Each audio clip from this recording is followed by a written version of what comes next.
Bienvenue tout le monde à la rencontre du décembre le 9 2024. Welcome everybody to the December the 9th meeting 2024. Est-ce qu'on peut commencer, s'il vous plaît? Oui. Alors, je confirme que tous les membres du Conseil sont présents, donc nous avons quorum. Pour les additions et les modifications, il y a un ajout au point 11.3 concernant les balances des comptes de dons. Est-ce qu'il y a autre ajout ou modifications à l'ordre du jour? Aucun noté, OK. Parfait. Alors, qu'il soit résolu que l'ordre du jour soit accepté, incluant les modifications apportées séance tenante le cas échéant, proposé par. Oui. OK. M. Fogg et M. Boisvenu. Tous d'accord? OK, parfait. Il n'y a pas de pecuniary interest, there is none. Aucun de noté. OK, donc on est rendu à 5. Oui. Alors, les procès-verbaux, juste un instant.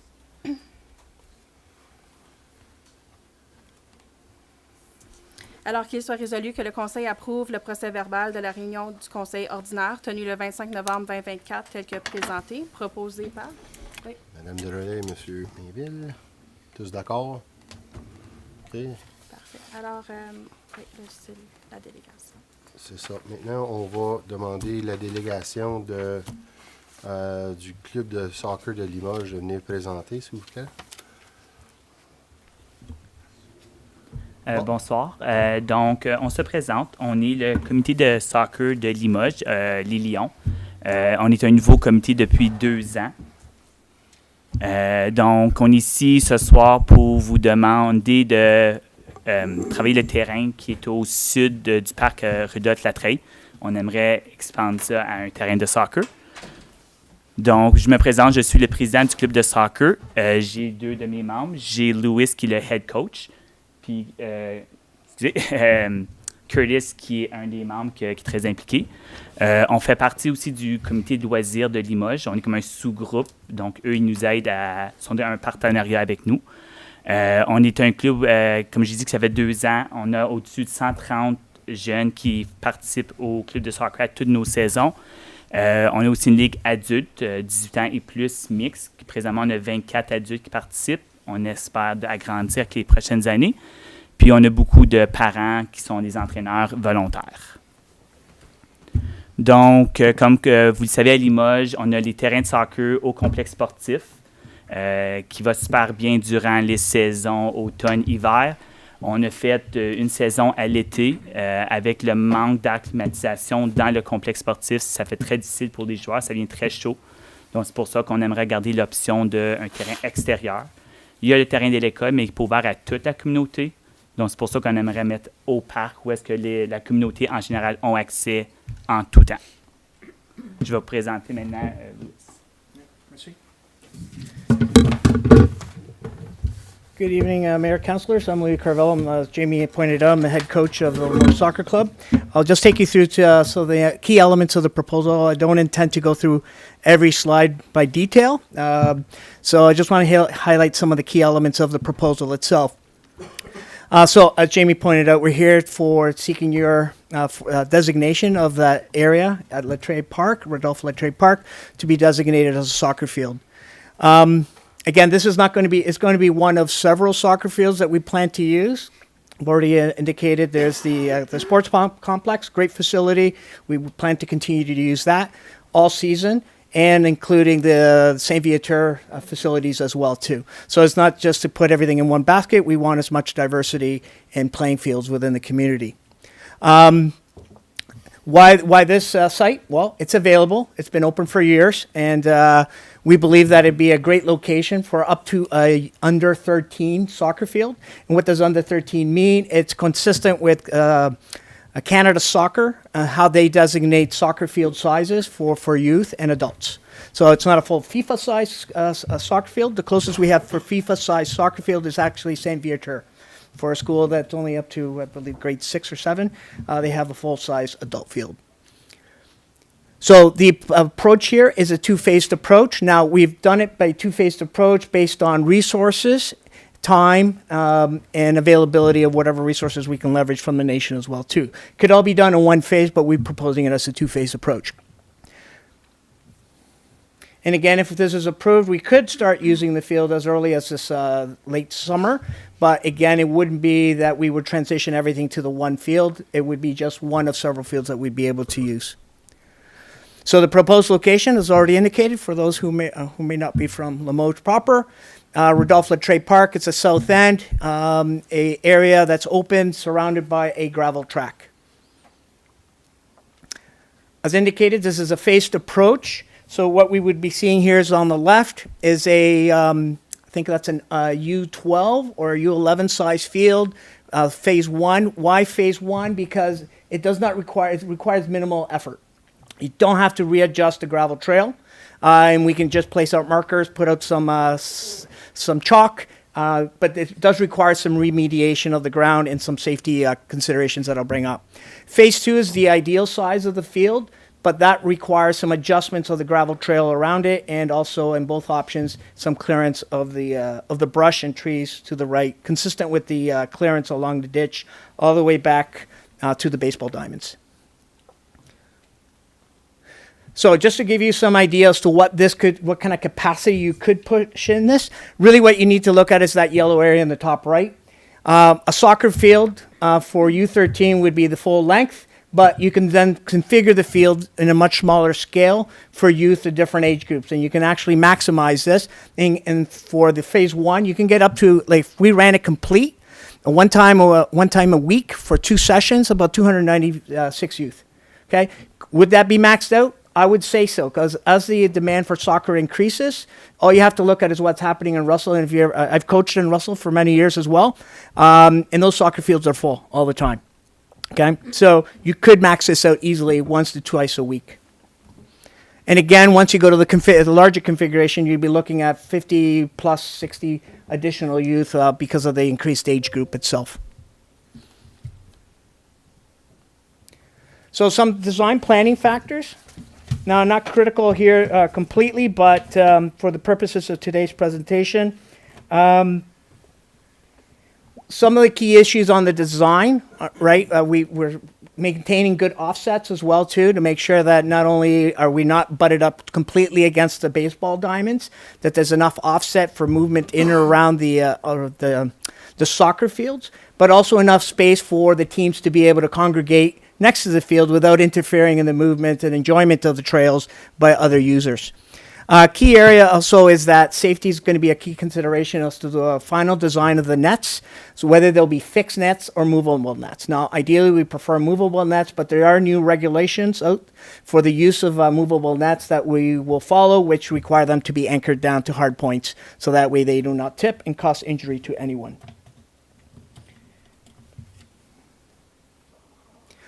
So key points that I want to raise to the committee today, or to the council today, my apologies, is that the work that's going to be required for phase one and phase two. Again, whether we do a phase one and two separately, phase one 2025, phase two 2026, will remain to be seen depending on your decisions here today or thereafter.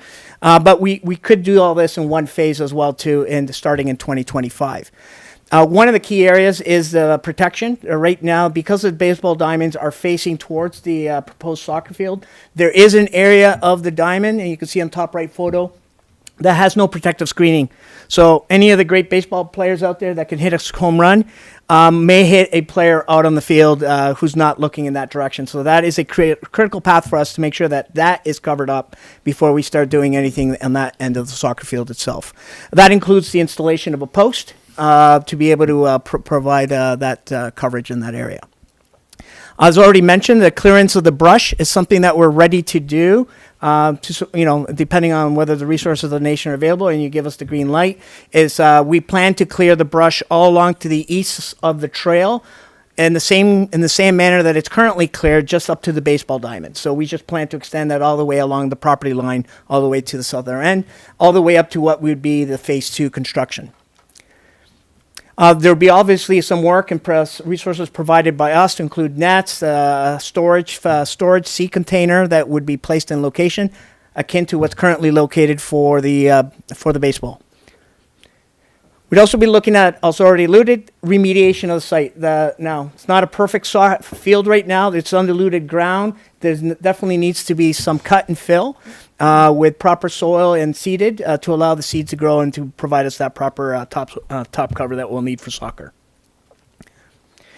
On phase 2, this is the big one. And it's the readjustment of the trail, which would be able to, based on our field calculations, you should be able to fit the phase 2 soccer field, plus the adjusted gravel, plus the standoff for the soccer teams to play along the edge of the soccer field itself, and reconnected to the existing trail on the west end of it. There will also be some additional remediation. Again, if we could do this all in phase 1, there'd be one-time remediation, that's it. But of course, the additional output is the adjustment of the trail if we were to do this all in one phase.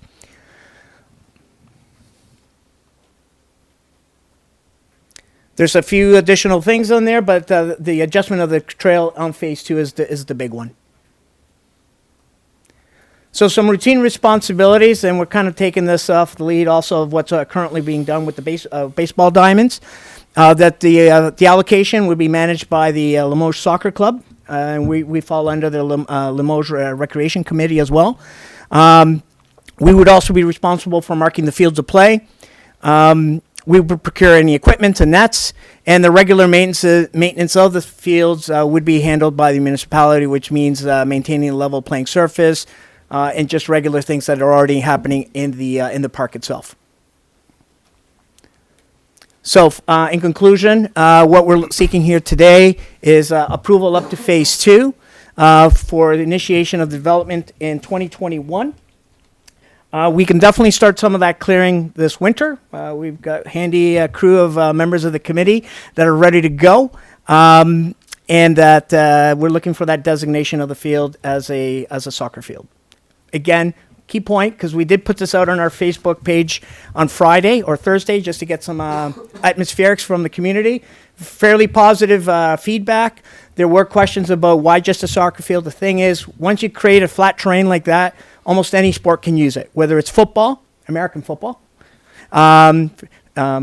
what's that Frisbee sport? Ultimate Frisbee, whatever horizontal play you want, you can use that field for, including other activities like the St. John Baptiste Day celebrations in the park. So it's not always just a soccer field. Are there any questions? I don't have any questions. I know, like, for something of that size, I think we need some, we're going to need a report come from administration as far as what the impact is from our perspective. Because we're going to need to analyze costs, and we're going to need to take a look at that kind of stuff. So I don't know if Mr. LaRue wants to talk there, but I know from my perspective, we need a report come from our side of the bargain, I guess. Yeah, thank you very much, Mr. Mayor. I would suggest that we bring back a report to council for council's consideration at our next meeting in January. I think that obviously this type of project, we're talking about it becomes a new asset for the municipality. Operational yearly costs, none of this has been budgeted for next year's budget. So I think we should be able to bring a report forward. Quickly looking at it, as the presenter mentioned, Russell, the size of their club and the amount of kids playing is a fantastic thing. And I look at what happens in Russell, and I'm like, where's the parking for all these families that are going to be coming here? So that's a concern I want us as an administration to be able to look at and see what options are potential there. But we can definitely bring back a report in January. Okay. D'autres questions? Oui, je voulais juste vous remercier. Thank you guys for coming and doing this. And I've seen the growth and the changes you've made over the past couple of years. I know it's been around for a long time, the soccer, but since you guys took over this project, it's crazy to see how many more kids are signing up and the feedback we get. So thank you for all the work you do, because definitely the kids are loving it. So we'll see what we can do, and we'll come back, I guess, with numbers and go from there. But I love the idea. Good presentation. D'autres questions, commentaires? Well, thank you very much. Merci beaucoup. Thank you.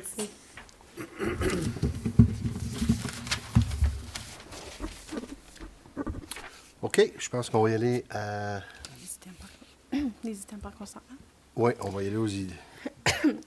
Parfait. Alors, est-ce qu'il y a des items à retirer de la section 7 pour discussion à part? Je pense que dans les correspondances, Mme Droulet avait quelque chose. Oui, la correspondance, je me souviens plus exactement c'est lequel. Il y en avait vraiment plusieurs à propos du même sujet. C'était celui à propos de la taxe. OK. La taxe de bienvenue là, que la Alors, province celui-ci, j'aimerais protège. ça en Ok. parler, peut-être supporter aussi. OK. Alors, est-ce que vous voulez qu'on le ramène le 27 janvier S'il pour vous plaît. appuyer? Oui. OK, parfait. Alors, c'est noté. Is there anything else I want to take out of les items de consentement? En fait, correspondance, est-ce que c'est tout? OK. Parfait. Alors, qu'il soit résolu que tous les items énumérés sous le numéro 7, items par consentement, soient reçus et approuvés tels que présentés, proposés par. M. Stewart et Mme Drolet. Merci. Tous d'accord? OK, excellent. Super, on est rendu maintenant à 7.2. On vient de faire le... Ah, excuse-moi, le 8. Excuse-moi, le 8.1. Oui. OK. Alors, je vais céder la parole à M. Leroux. Merci beaucoup, Monsieur le maire. Vous avez le rapport depuis mercredi en avant de vous. On est ici à cause que the upcoming retirement of our library CEO, as well as the resignation of the board chair. Tel que vu dans la loi sur les bibliothèques, la gestion des services de la bibliothèque tombe vraiment au conseil d'administration. La raison que j'amène le rapport ce soir, c'est la réalité, c'est que il y a une manque de gestion à ce niveau-là présentement. Puis je voulais faire certain que pour nos résidents, qu'on ait une direction de où qu'on s'en va avec ça.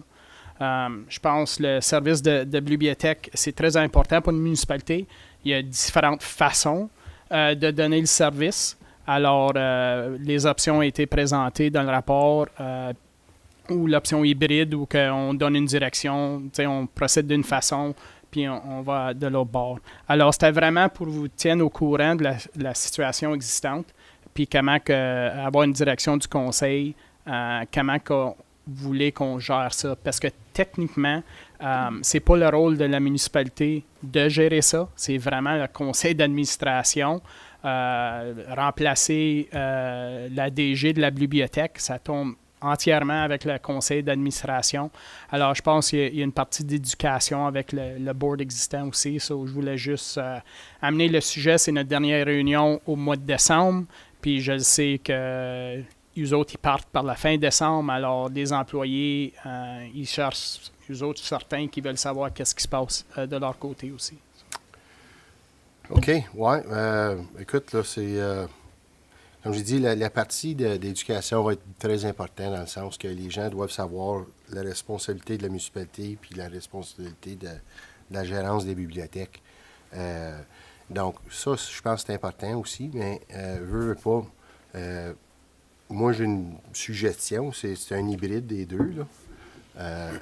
Je pense que peut-être donner la chance aux gens de s'embarquer si on veut avoir un nouveau board pour l'administration des bibliothèques, que les gens ont une chance de s'impliquer.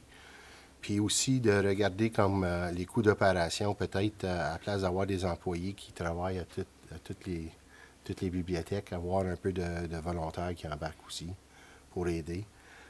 Je sais que Chrysler, c'est que j'ai été élevé. Eux autres, c'est tout géré par les comtés unis de SDNG, mais la bibliothèque est ouverte et est fermée par des volontaires. C'est tout à base de volontaires dans toutes les bibliothèques là-bas. Je pense que c'est quelque chose, un format que nous autres, ça peut être, it could be successful. So I don't know if we have questions that looks like, but again, that's something that I may have a vision where there could be a hybrid. But I think we need to discuss timelines here as far as jusqu'à quel point qu'on va. Puis si les gens n'embarquent pas, ben on se dit-tu, bon ben, on donne la gérance à une autre board, puis on garde ça. C'est à nous autres de discuter ça ce soir, là. Je sais que, parce que encore là, les bibliothèques coûtent très cher pour nous autres. Je pense qu'on est dans le 650 000 par année. Fait que on doit trouver, je pense, des solutions où c'est qu'on peut baisser les coûts puis offrir le service, peu importe. Fait que, oui, monsieur. Oui, fait que si je comprends bien, monsieur le maire, c'est que on favoriserait un genre option 3 avec une option hybride, là. On y va avec option 3, puis avec l'option 3, on offre, on s'arrange pour prendre des mesures pour demander s'il y a des volontaires ou s'il y a des membres qui veulent faire partie du nouveau board de bibliothèque. Oui, puis même comme si on vient à bout de garder les bibliothèques ouvertes, mais que les salaires, on n'a pas besoin de les payer, que ça soit géré par des volontaires. Je pense aussi qu'il y a quelque chose là-dedans. Mais je pense que peut-être l'administration peut venir avec des options, comme si on peut leur donner une vision ou un peu une direction. Les autres peuvent venir avec des chiffres, voir que c'est que ça va de l'air un peu. Merci, M. le maire. Si je comprends bien, l'option 3, c'est présentement, dans le rapport, c'est que nos bibliothèques comme telles ferment, puis on rembourse les citoyens qui sont prêts à payer un membership ailleurs. Je sais que Castleman, ça fait plusieurs années qu'ils ont mis en place qu'eux autres, ils ne chargent pas les non-résidents. On peut parler avec les autres organisations, voir les autres neighboring municipalities, perhaps a hybrid instead of we could make it easier on them, say we'll give you a certain amount a month. In the meantime, that there is no need to get reimbursed. We could start off like that. But also simultaneously advertise for new board members and try and see if we can get some interest for that position moving forward. But if I understand what you're suggesting, Mr. Mayor, is that if we go strictly with having a CEO on board and running it completely with volunteers, you could easily reduce the current budget 100%. On the $650,000 budget that was presented, over $450,000 of that was solely for salaries. So if you're keeping just a CAO, you could easily cut the budget down to $150,000 for that main staff person, and then run it with volunteers if that's the direction the council wants to go. And that was the suggestion. Encore là, c'est la discussion, là. Ben moi, j'aime l'hybride, c'est sûr, de 1 et 2 plutôt que d'aller tout de suite à 3. Je pense qu'on n'est peut-être pas rendu à l'idée de dire on ferme notre service tout de suite. Je pense qu'on a déjà été approché par nos voisins de Castleman pour travailler avec eux, peut-être au niveau d'un master plan. Après ça, on a toute la possibilité aussi d'avoir peut-être des employés communs entre différentes municipalités, donc ils peuvent se partager. Encore là, on partage la masse salariale. Moi, je pense que faut regarder avec le board qu'il y a actuellement, mais je pense que quand on va finir nos discussions budgétaires, on décidera le montant qu'on veut mettre de l'avant pour les bibliothèques. Puis de là, le conseil d'administration, en collaboration, je pense que l'administration pourrait regarder qu'est-ce qui est réaliste avec l'argent qui leur sera alloué dans le budget municipal. Là. Parce qu'on n'a pas encore, je sais qu'on avait rendu dans les 400, on n'a pas encore terminé. Allez-y, ça. C'est parce que la raison pourquoi je disais option 3, c'est que si je regarde option 3, ça dit under this option, the municipality would temporarily close in-person library operations. À moins que je comprends mal, mais ma question, c'est que présentement, est-ce qu'on peut continuer à opérer la librairie avec les gens qu'on a en place?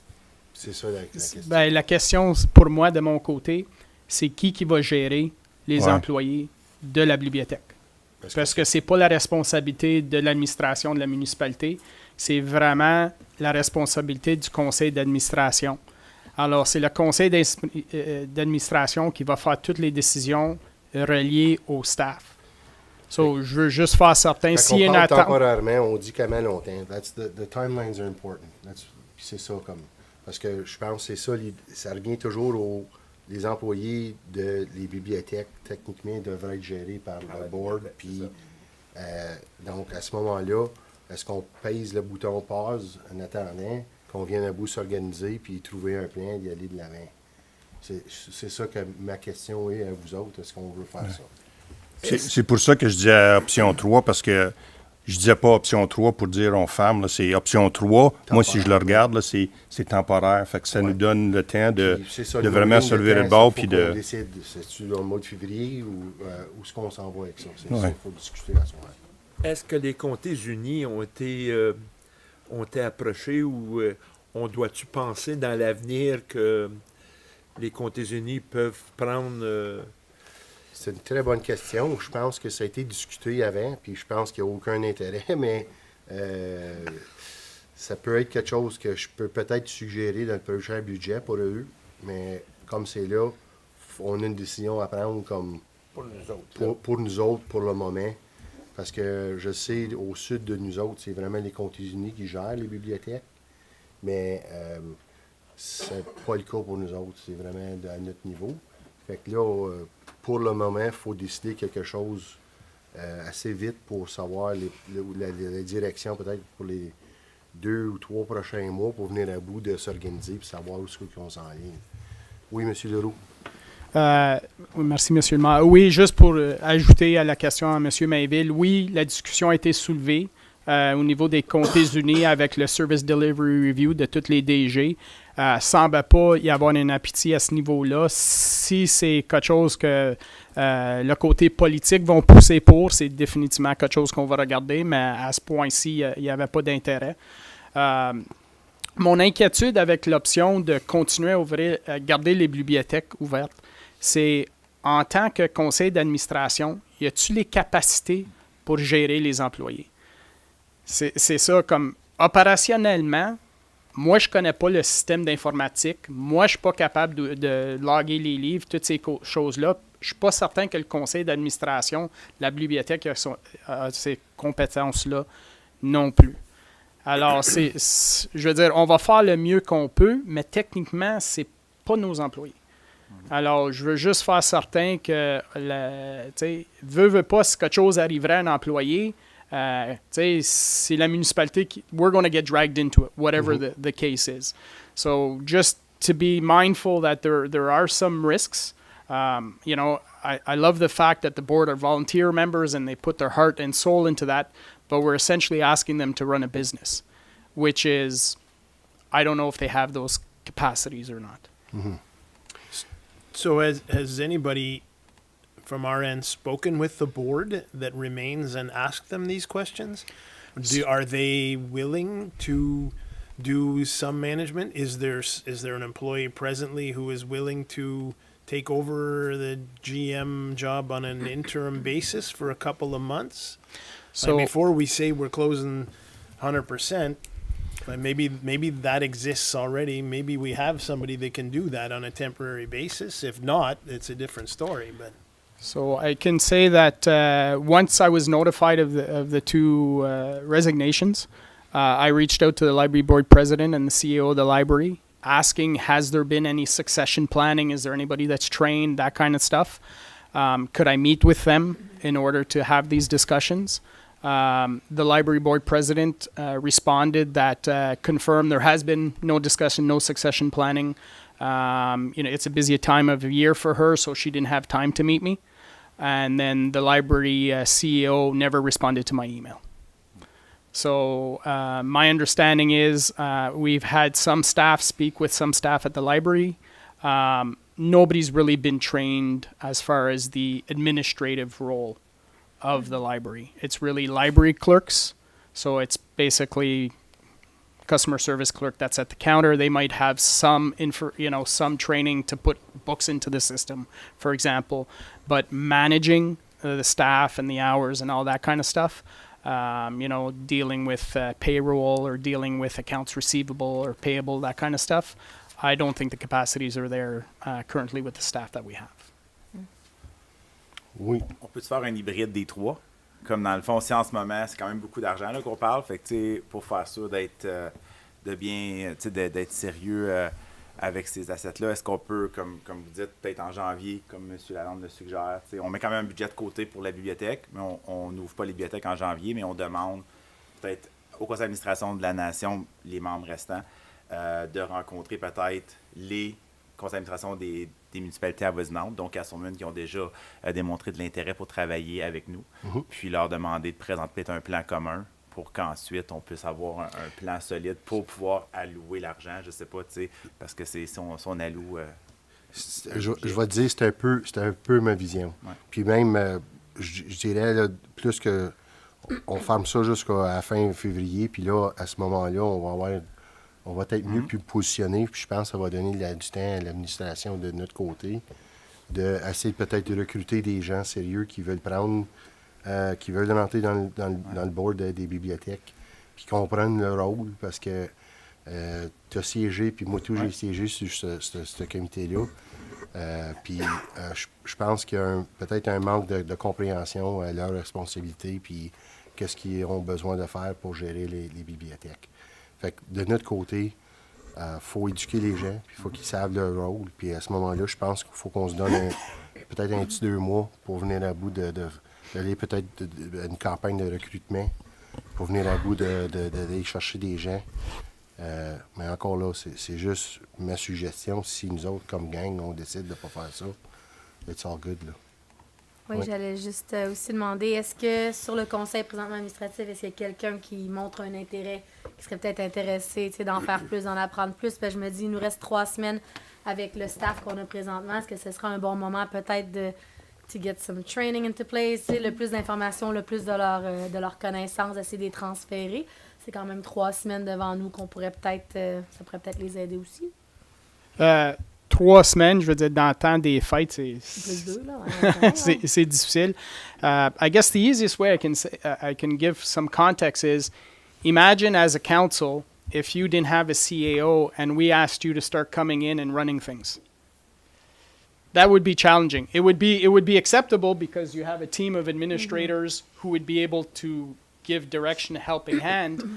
I don't think we have that at the clerk level. So that's like, I mean, we'll follow whatever direction of council is. We'll start, we can definitely do a hybrid model where we temporarily close and we're advertising for new board members. Once we get applications, we can even hold open houses with members of the public who might be interested so they understand what the roles are. Because essentially what le conseil d'administration de la bibliothèque, c'est pareil comme le conseil municipal. Ils ont une organisation à runner, ils prennent les mêmes décisions qu'un conseil prend de ce côté-là, mais c'est vraiment la DG qui est responsable pour les opérations. Alors, la première étape, c'est de faire certain qu'on ait un board en place qui comprenne exactement what's their legislative responsibilities. Puis après ça, eux autres, il faut qu'ils aillent engager une DG de bibliothèque. Parce que it's not something that this council or this administration can do. It is truly By law. By law, it is the responsibility. That's the other thing that has to be understood is that by law, c'est pas nous autres qui engagent ça, c'est vraiment le board qui fait que, again, we need to facilitate that recruiting and trying to check every stone, if I don't know what the saying is, because ultimately we don't want to necessarily close our libraries, but I think we need to have a hard look at them and to get a better understanding and have the community on board. And as far as manning the library, I think, like I said, that's something that appeals to me personally. I don't know if everybody here is on board with that, but I think it's something that it's a format that works and it's tested and tried elsewhere. I think the transition to that though needs to be handled from our point of view, but it has to be how the law prescribes it. So, encore, je pense que yes. On a 3 bibliothèques, que ce soit Limoges, Saint-Albert et Saint-Isidore. C'est ça. La commission scolaire, pourrais-tu avoir un certain rôle là-dedans? Ça, c'est une autre très bonne question. Puis je pense que M. Leroux est en pourparler un peu avec ça, mais veut pas, ça nous appartient, ces choses-là. Ces assets-là, ça nous appartient. Donc, encore, c'est quelque chose à investiguer, c'est sûr, parce qu'encore, durant le jour, on a un employé à temps plein qui travaille à Limoges durant le jour pour desservir l'école. Puis la communauté telle qu'elle, est-ce qu'elle est là? C'est vraiment les élèves qui sont là. Mais encore là, c'était that was the deal that was signed dans le temps. Là, fait que Merci, monsieur le maire. J'ai eu des discussions préliminaires avec l'école, le school board, pour voir, tu sais, eux autres sont prêts à travailler avec nous autres. Eux autres, de leur côté, c'est pas un must-have pour leurs écoles élémentaires. Ils n'ont déjà au niveau secondaire. Alors, pour eux autres, ils vont travailler avec nous autres la direction que le conseil veut aller. Moi, vraiment, le but de ce rapport-là, moi, je voulais faire certain that we limit. Je voulais pas qu'on arrive le 31 décembre, puis après ça, everything's up in the air, and residents are trying to access the library, or it's not working. Tu sais, un problème d'ordi qui. That's what I'm trying to avoid. Je veux juste avoir une direction du conseil, comment qu'on approche ça, puis comment qu'on va informer les résidents de la discussion. Mm-hmm.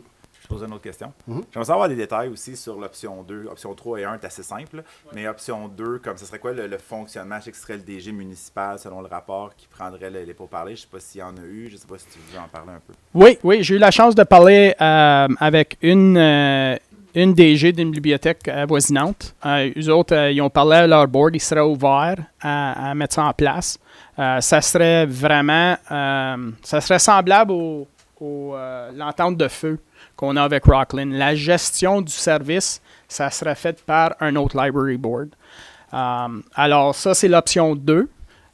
Étant donné que it's negotiations, we have to have discussions with them, make sure, because their vision is not necessarily our vision.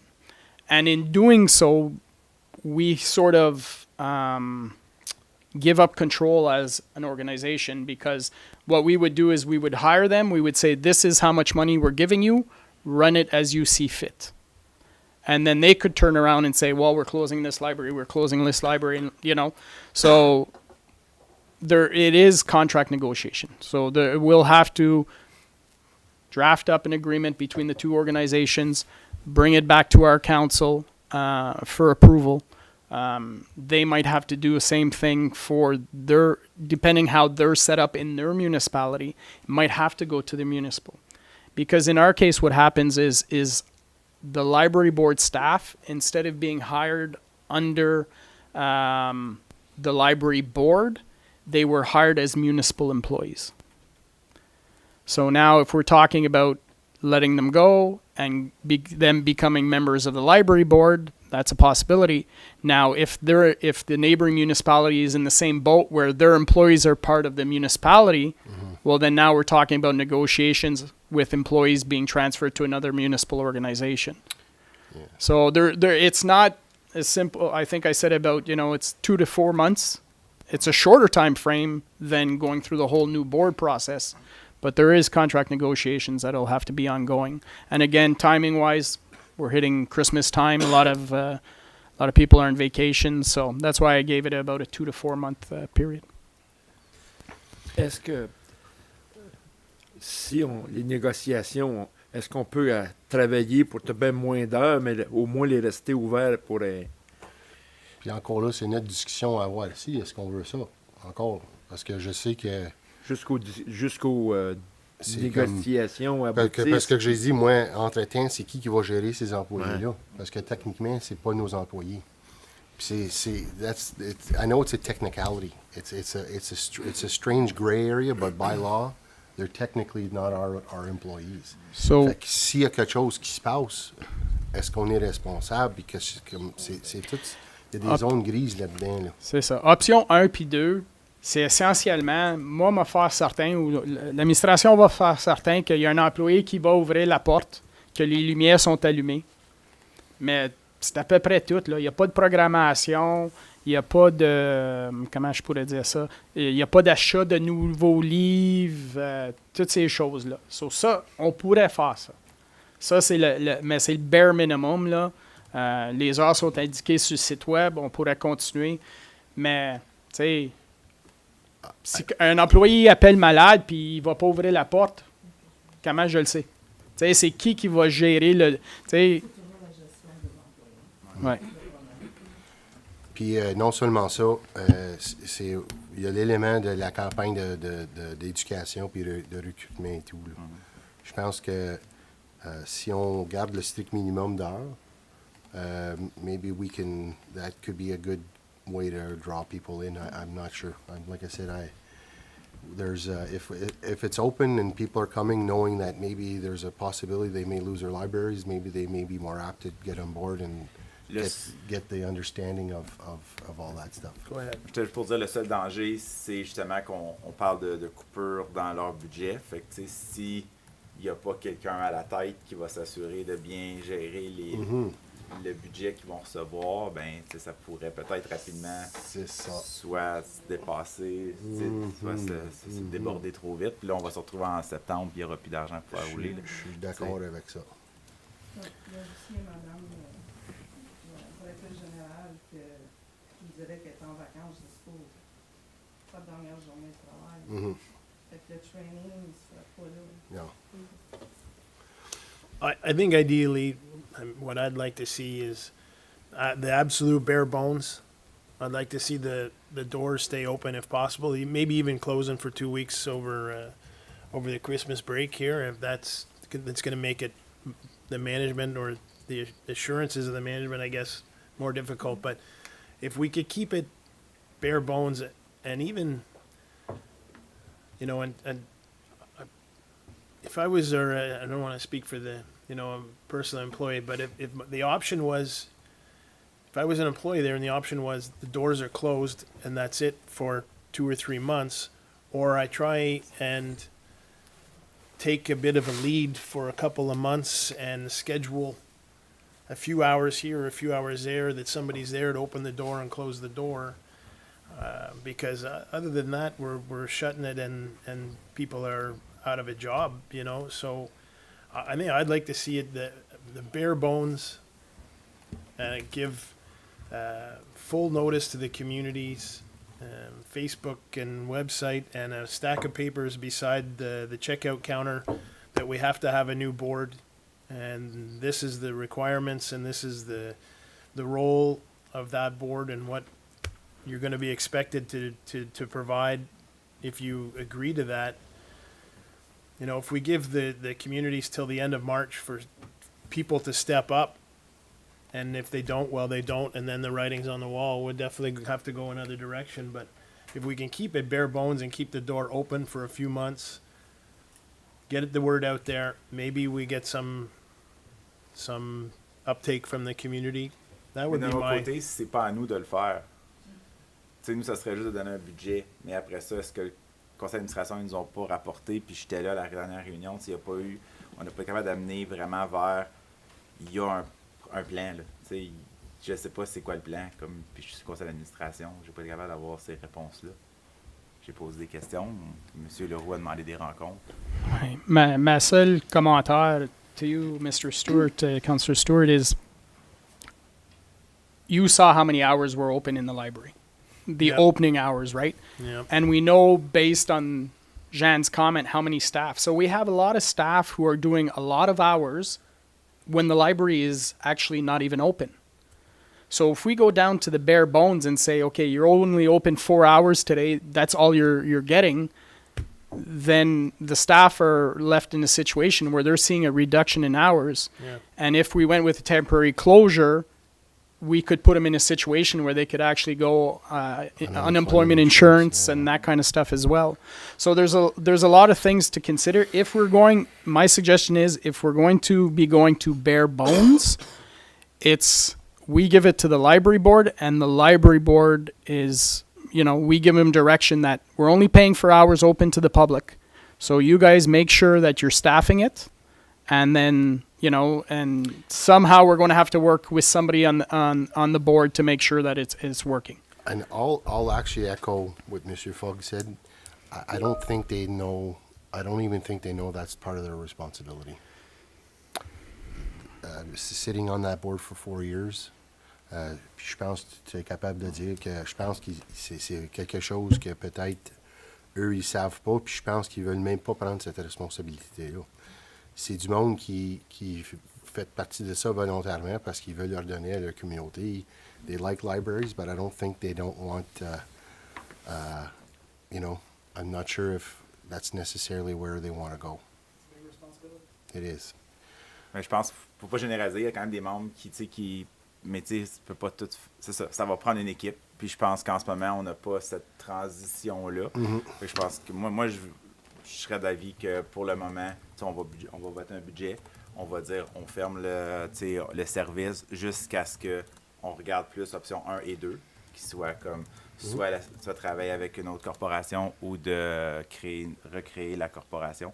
Puis après ça, eux présenteront leur plan pour pouvoir débloquer les fonds et commencer l'opération. Je ne sais pas si ça se tient. Fait que la ligne de temps gagne. Est-ce que... Moi, je suis totalement d'accord que, tu sais, une proposition là, de fermer temporairement parce que, comme c'est là, le board il n'est pas en position d'essayer de gérer ça même. Je comprends ce que M. Stewart dit, bare bones. I don't think they're even in that position to be able to run it bare bones. But, you know, I would support a proposition of we close it temporarily to, you know, we're mid-December. So if we say mid-March, that gives us time to go through the festive season, and then it gives us time to be able to set up recruitment and see what's out there, and even look into what would be the implications of another board taking it over, and we'd be in a better position come the new year to be able to continue with a library service that would be a lot more effective for the entire municipality. OK. I wrote a draft resolution. Did you want me to read it out loud to see if that's where everyone is feeling? Est-ce qu'on est prêt à entendre ça, puis juste... Est-ce qu'on a dit ce qu'on avait à dire? Parce que, veux pas... En les fermant de même, peut-être, là, ça va faire réfléchir du monde aussi. Oui. Ça fait que c'est peut-être la meilleure solution. Puis, comme j'ai dit, on va avoir du feedback de la communauté. Veux pas, c'est ça qu'on va en avoir.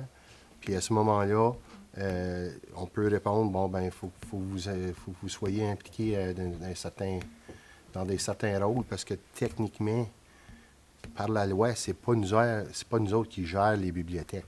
On donne le budget pour la bibliothèque, puis après ça, la gérance, c'est pas à nous autres, par la loi.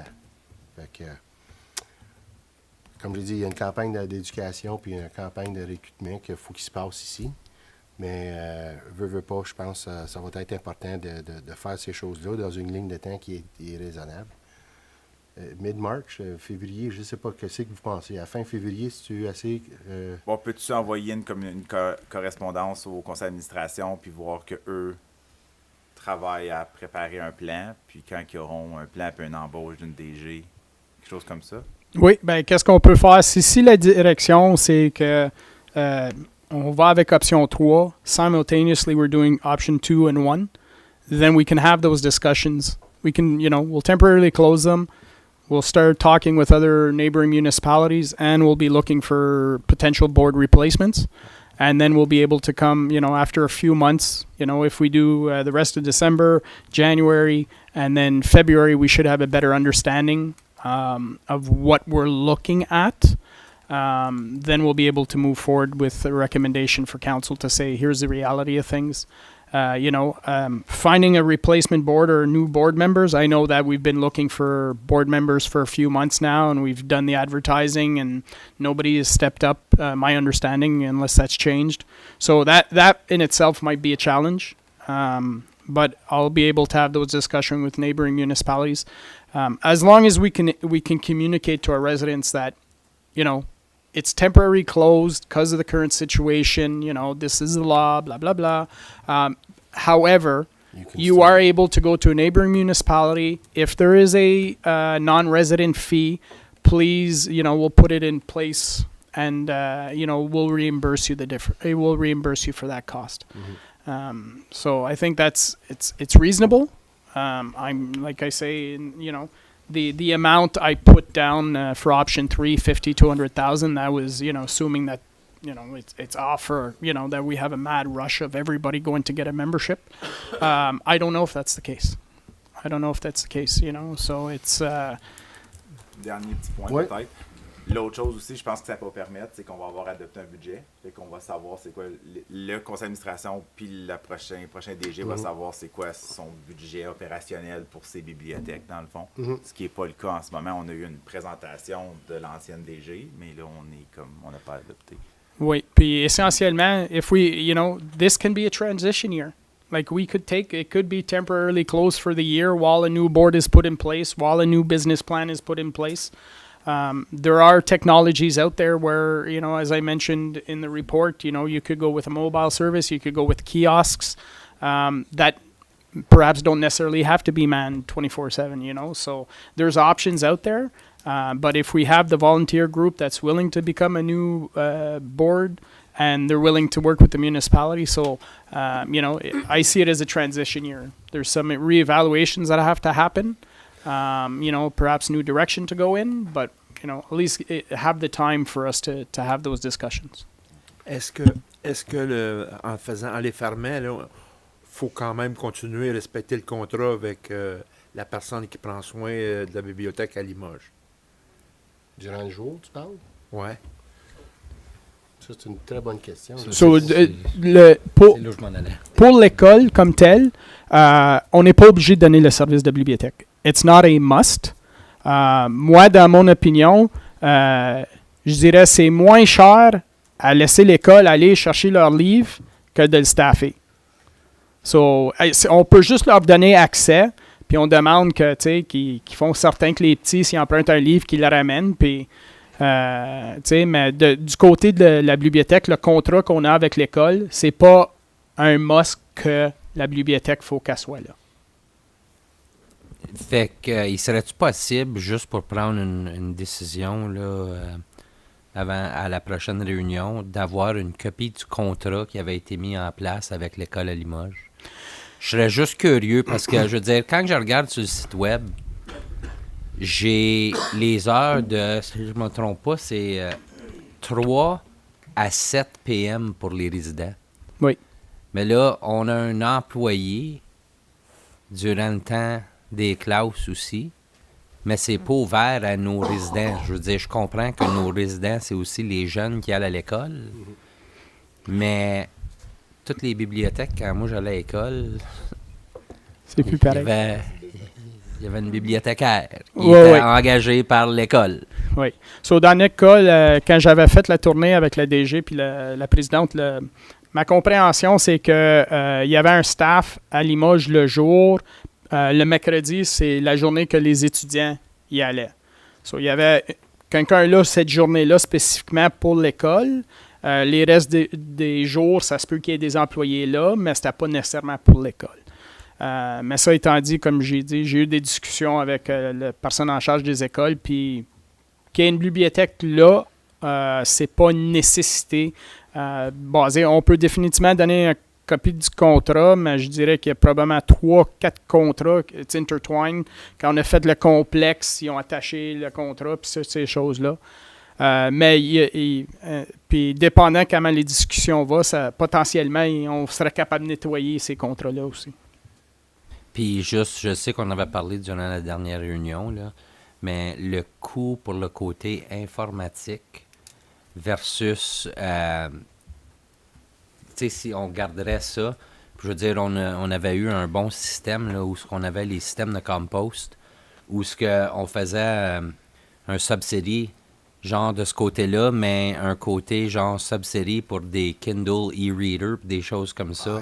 Ça serait peut-être bien quelque chose à regarder dans le futur aussi. Je veux dire, la technologie est là. Je pense que nous autres, on va juste fermer les bâtisses physiques, mais le service tel quel qui sont capables de faire accès sur l'Internet va demeurer ouvert.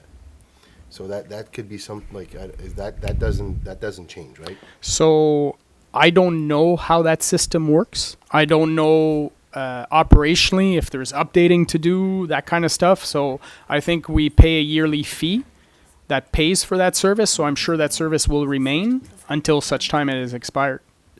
Okay, and if we were to continue offering that e-service, do we require a board of directors and the whole organization that we currently are looking for, we'll say? Well, I would suggest that if we want to concentrate on keeping the e-service aspect of it, then we might as well just contract out with another municipality.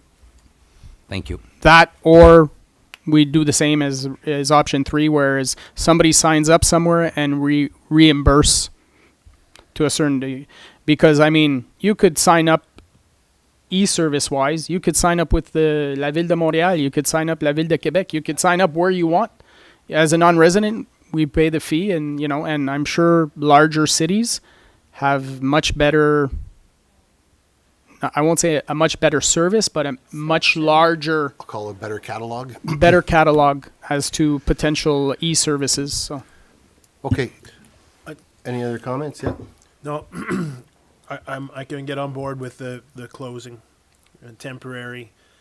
I just want to make sure that if we're going to do that, that the township has to, we have to come out with very clear, very honest directives to a new board of the pathway forward to reopen these branches, if that's going to be, but for us to provide library services, the board is going to be expected to do this and then put a C'est ça, plan que ce soit un together ou deux. and then come to council and see if that plan works with what we're thinking.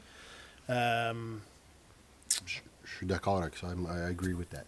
Yeah, and I call it the so- education piece, but that's Yes. like to really inform everybody that this is what's taking place and this is the roles and responsibilities if you want to jump on board to help. This is kind of where we're headed, that kind of stuff. And that you have, or the prospective board members would have until, say, the end of March to have the board in place and working towards that at least, or we're going to have to go somewhere else. Right. You and know, the timelines, are we agreed end of March? Est-ce qu'on est correct avec ça? Qu'est-ce que tu étais pour suggérer? Juste le I'll vite just fait, là? read you the resolution so that we can have a discussion on how we want to present it. So be it resolved that council receives report CAO 05-2024 regarding the Nation Municipality Public Library Board status. Be it further resolved that council asks the Nation Municipality Public Library Board to close until February 28th, 2025, as per option 3 of said report, to further efforts to recruit to fill the vacant seats on the board and to support the board in recruiting a CEO for the board, while also researching other options with neighboring library boards and the school boards, as per option 1 and 2 of said report. Est-ce qu'on est correct jusqu'à février 28 ou on donne plus de Moi, je changerais le 28 février à 28 mars ou whatever, fin mars, parce que là, on va perdre 2 semaines, 3 semaines Jusqu'à ce mois que de le décembre. conseil d'administration démontre, ou jusqu'à ce qu'on ait comme une organisation, je cherche les bons mots, là, mais tu sais, en ce moment, tu sais, si on dit mars, mais qu'en mars, ils sont pas prêts, ou si en début février, ils sont prêts, tu sais, on sait jamais. Je pense qu'à la fin mars, là, s'ils veulent, comme M. Leroux peut venir avec, avec un update, puis aussi qu'on est rendu avec ça, un compte rendu, puis là, on peut faire une décision à ce point-là. Is that reasonable? if ever we see that there's an agreement that's available before March 28th, or there's a board, we got a whole bunch of people interested in the board, we can bring it back earlier. That's not a problem. Just to be clear, this is a wonderful document that was given to us by the library CEO, and it clearly states what the roles and responsibility are of board members and the CEO. So this will be part of the advertising that we put out to let people know, here's a document that will tell you what your responsibilities are as a board member. Okay. That way we make sure that right off the bat, people look at this and say, yeah, I'm happy doing that, right? So... OK, fait que je pense que c'est... Mais je vais ajouter la dernière clause. Là, OK, t'es correct avec ça? OK. Fait qu'on va y aller jusqu'à la fin mars, puis après ça, à ce moment-là, on va avoir du feedback, on va savoir, on va avoir un pouls aussi sur la population. OK. So Désolé. Juste, monsieur... Now, I just want to reiterate what Councillor Stewart said, though. Communication That's very communication important. on this They one. need to be informed. We need to be clear with our messaging also, because, this could be construed different ways, right? So I want to be extremely clear with the public that we're following. Dire qu'on a, quand on va adopter le budget, dire qu'on a un montant, tu sais, alloué pour les Il est bibliothèques. là, Tu sais, là. il y a un montant, là, c'est pas qu'on l'enlève, là. Il est là, c'est juste, faut juste mettre en la structure pour leur Quelqu'un pour le partir. gérer, ouais. OK. I just further that, Councillor Boisvenu. Yeah, the communication piece will be very clear. What is the law? Why are we finding ourselves in this situation? Unfortunately, I'm sorry, but there was no succession planning, so that's why we're in this situation. So it'll be as clear as that. This isn't, we're in this situation because of decisions that were made, not by council, but by le Conseil d'administration. So that'll be the messaging. One thing I just want to make clear, though, is if we're closing as of January 1st, we will advise the employees that we're temporarily laying them off. I believe it's 13 weeks. We can give up to 13 weeks. So that pretty much January, February, March, So the timing works out well in that sense. And by that time, we'll have a better understanding of which direction we're going in and where we'll have to move from there. So. OK. OK. Alors, si vous me permettez, je vais juste vous lire la dernière section que j'ai ajoutée. Be it resolved that the Nation Municipality Public Library branches may reopen before the above deadline if the board is ready to resume operations, the CAO is hired, and all board seats are filled. CEO. Yeah, oui. J'ai peut-être dit trop. Est-ce qu'on est correct avec ça? J'ai-tu un proposeur et un secondeur? OK. Monsieur Lalonde puis Monsieur Boisvenu. It's saving. Est-ce qu'on est tous d'accord? We all agree? OK, it's unanimous. Parfait, it's carried. OK. Donc, je pense qu'on va prendre un petit break de quoi? Une demi-heure, 30 minutes, puis on va revenir parce que le prochain sujet, je pense que ça peut être long, là. Alors, je nous mets en pause.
OK, we're back. On est de retour.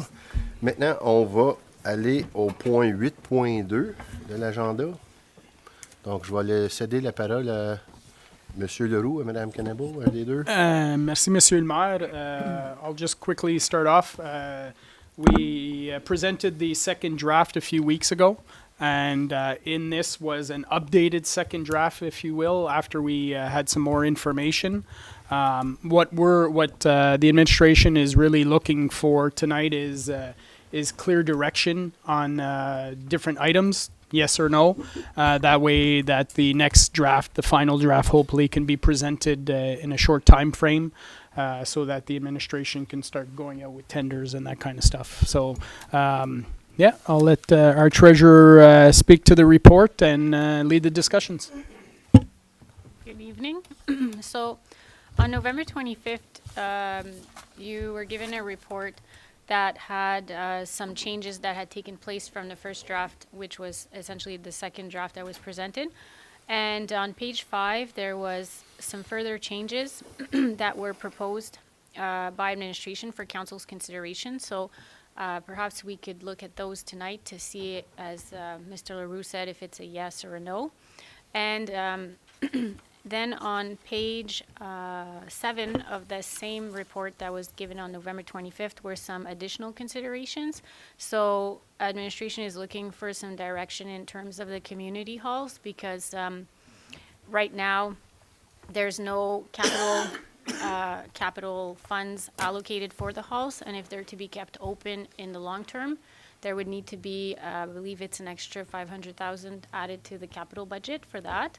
So we're looking for direction for that. And then just to go back to our previous discussion regarding the libraries, if we can have some direction in terms of where the library budget stands, considering everything that was discussed previously. And for this meeting, we were given, as Mr. Leroux said, an update because there still has been some changes that took place in the past 2 weeks. So you were just given an update as to where we stand, which you have in the report that was attached to 2 weeks, the report from 2 weeks ago. So I don't know where you want to start your discussions, Mr. Mayor, if you want to talk about the halls first or go through the additional considerations. Je pense que je vais parler un peu des bibliothèques. Moi, lancer une suggestion, à ce moment-là, le groupe va décider. Moi, je pense que si on descend le budget à 100 ou 125 000 pour le budget, puis on a le buffer de la réserve qui est déjà en place pour nous amener à la fin de l'année si on se rend, comme tu comprends ce que je veux dire, là, si on baisse, we bring it down to about 100 to 125,000, and we have, I think we're talking like maybe 350 to 400,000 presently in the 400,000. It's how much? 400. 400, yeah, and then I think we're taking a little bit of that to create a fund for the bridges, I think. No, so we're mixing two things. Oh, so right okay. now we had decided the budget was originally 650, 670. We went down to 400,000. Right. Currently, in the original draft that was presented by the library CEO, 457,000 of that was salaries only. So if we know that we're closed for the first 3 months, you know that you're right off the top. You're taking 125 off of that roughly.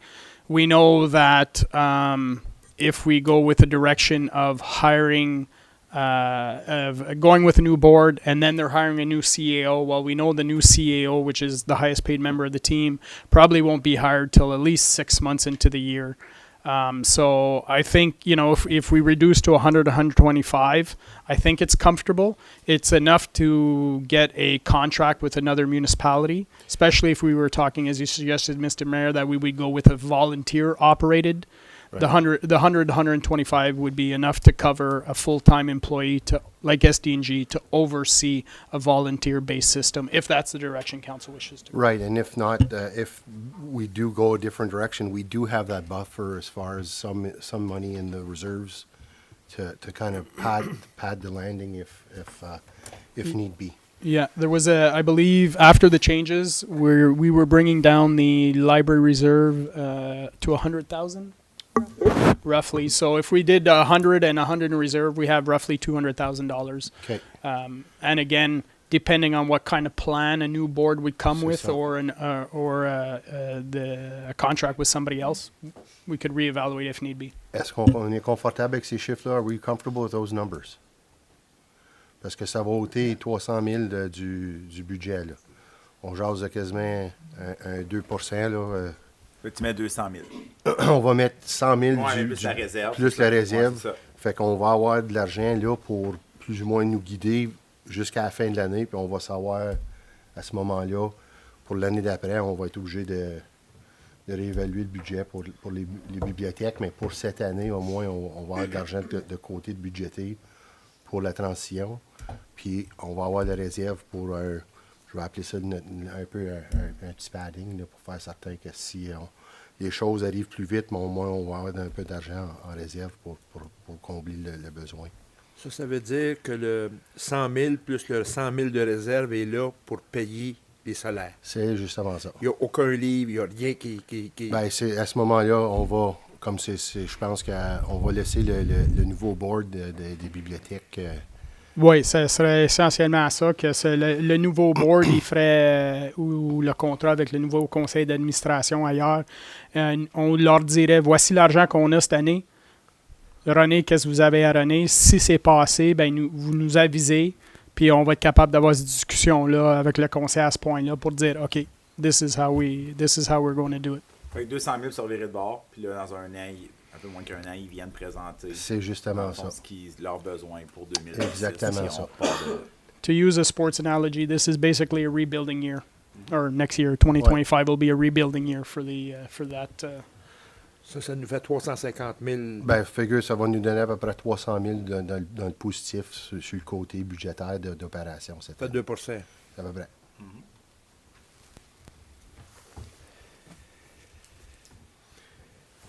What are we thinking? Yay or nay? Is that the direction we want to give them? If we think that's enough to get them started, then if that's Is 100,000 enough, or 125, or? I think 100 is enough to get them started, and then they can come back with a plan, and we know that we have another $100,000 in reserves. Okay. So. C'est la direction qu'on leur donne?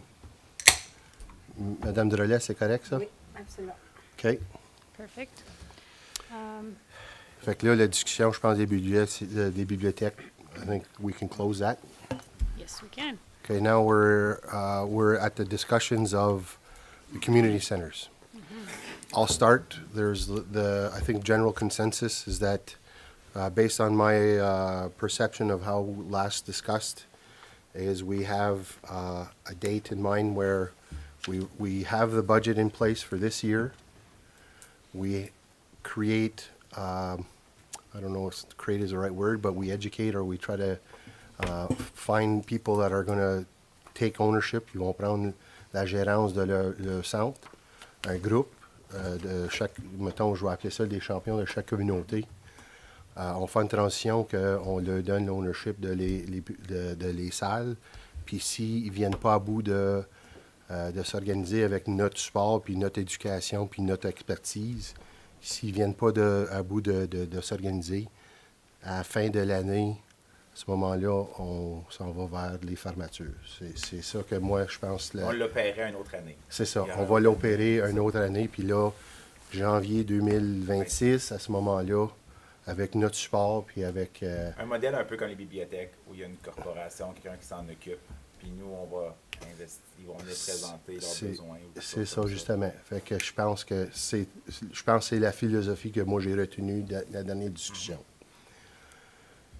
Is that what you guys understood? OK. Moi, je suis, comment je pourrais dire, si on a des progrès, je vous dis en juin, en juillet, là, je voudrais pas un moment donné qu'on arrive avec les salles et on leur pointe le fusil. Là, je voudrais qu'on ait de l'option aussi au bout. Là. Sûrement. Comme moi, je pense que vraiment la campagne d'éducation, puis la campagne de recrutement, puis la campagne de tout ça, là, ça commence. Comme moi, je suis prêt à aller dans ces centres-là, puis d'aller essayer de faire des présentations de notre perspective, puis de leur montrer un peu le modèle, comment que ça va fonctionner, qu'est-ce qu'on leur demande. Puis à ce moment-là, c'est à eux autres, de ce moment-là, d'embarquer. Puis, en tout cas, c'est... Parce que dans le fond, on serait prêt à investir encore un peu d'argent dans ces centres-là, mais on enlèverait tout le côté responsabilité parce que du capital, des rénaux, tout ça, du long terme, de la vision qui appartiendrait au groupe. Puis nous, on serait prêt quand même.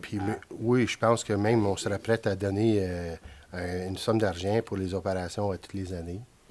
Puis à ce moment-là, les supporter à travers de ces choses-là.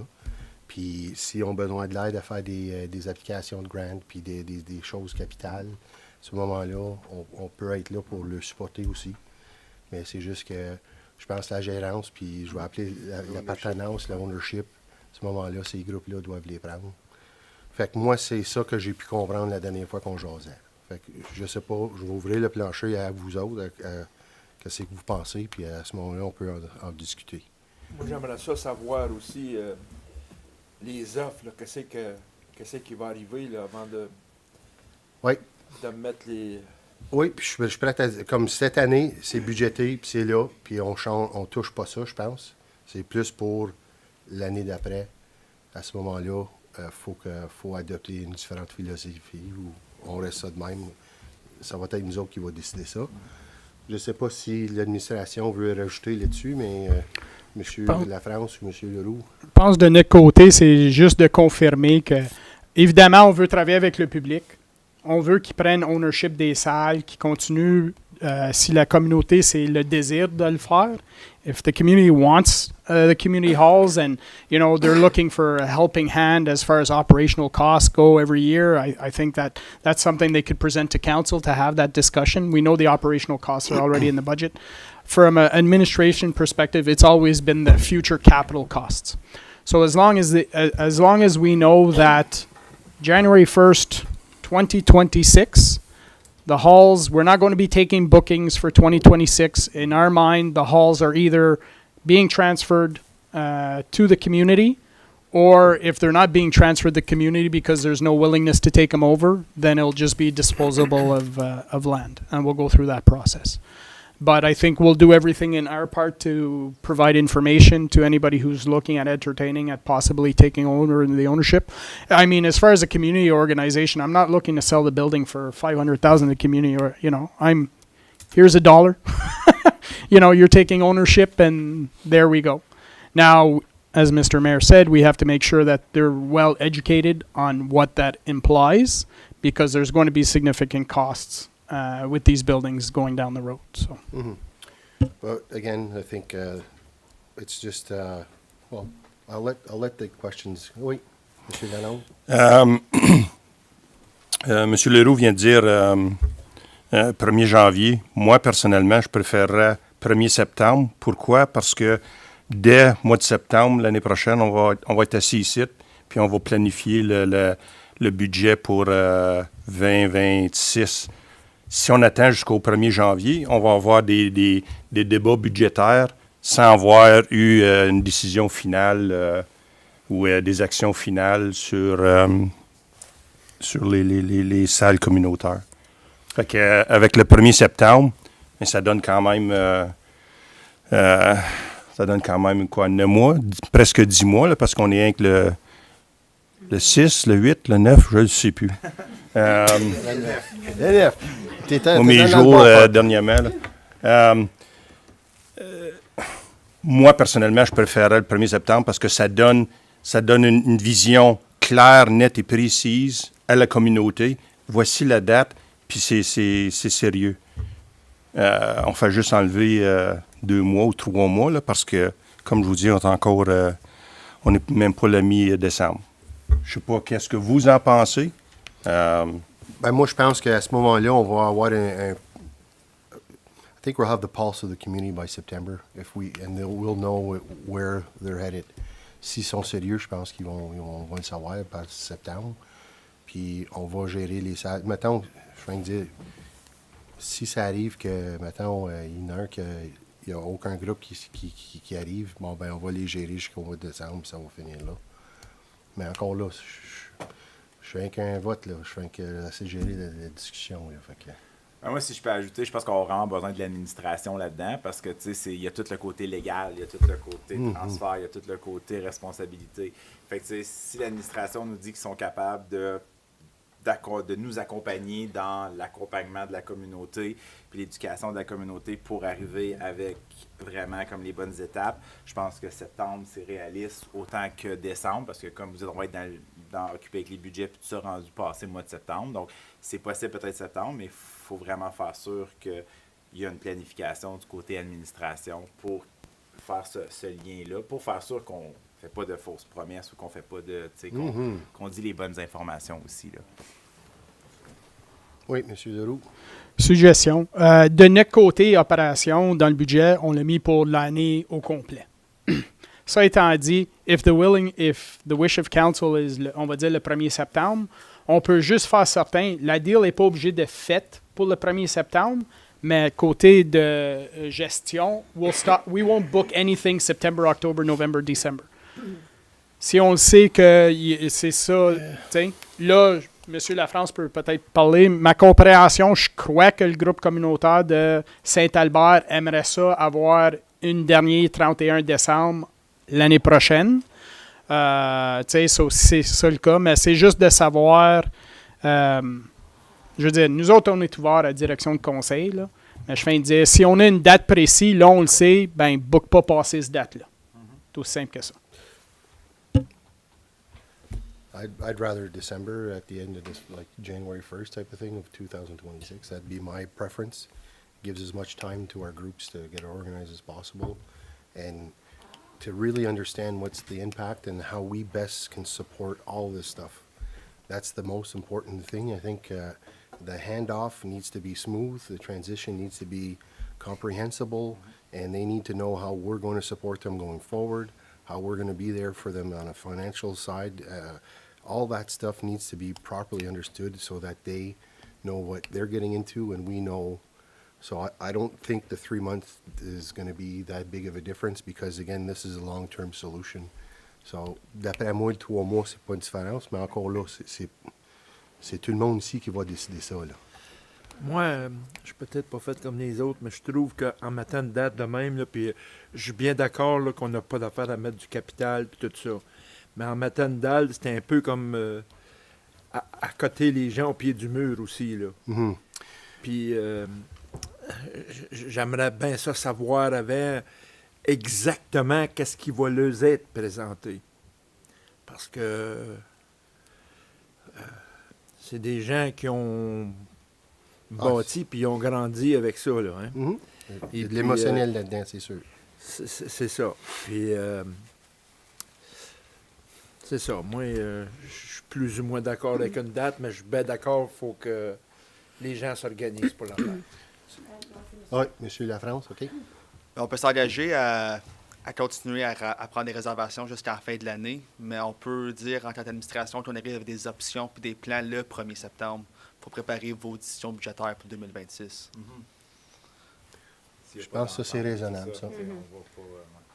Je pense que c'est un milieu, oui. I like that idea. Peux-tu répéter ça, s'il vous plaît?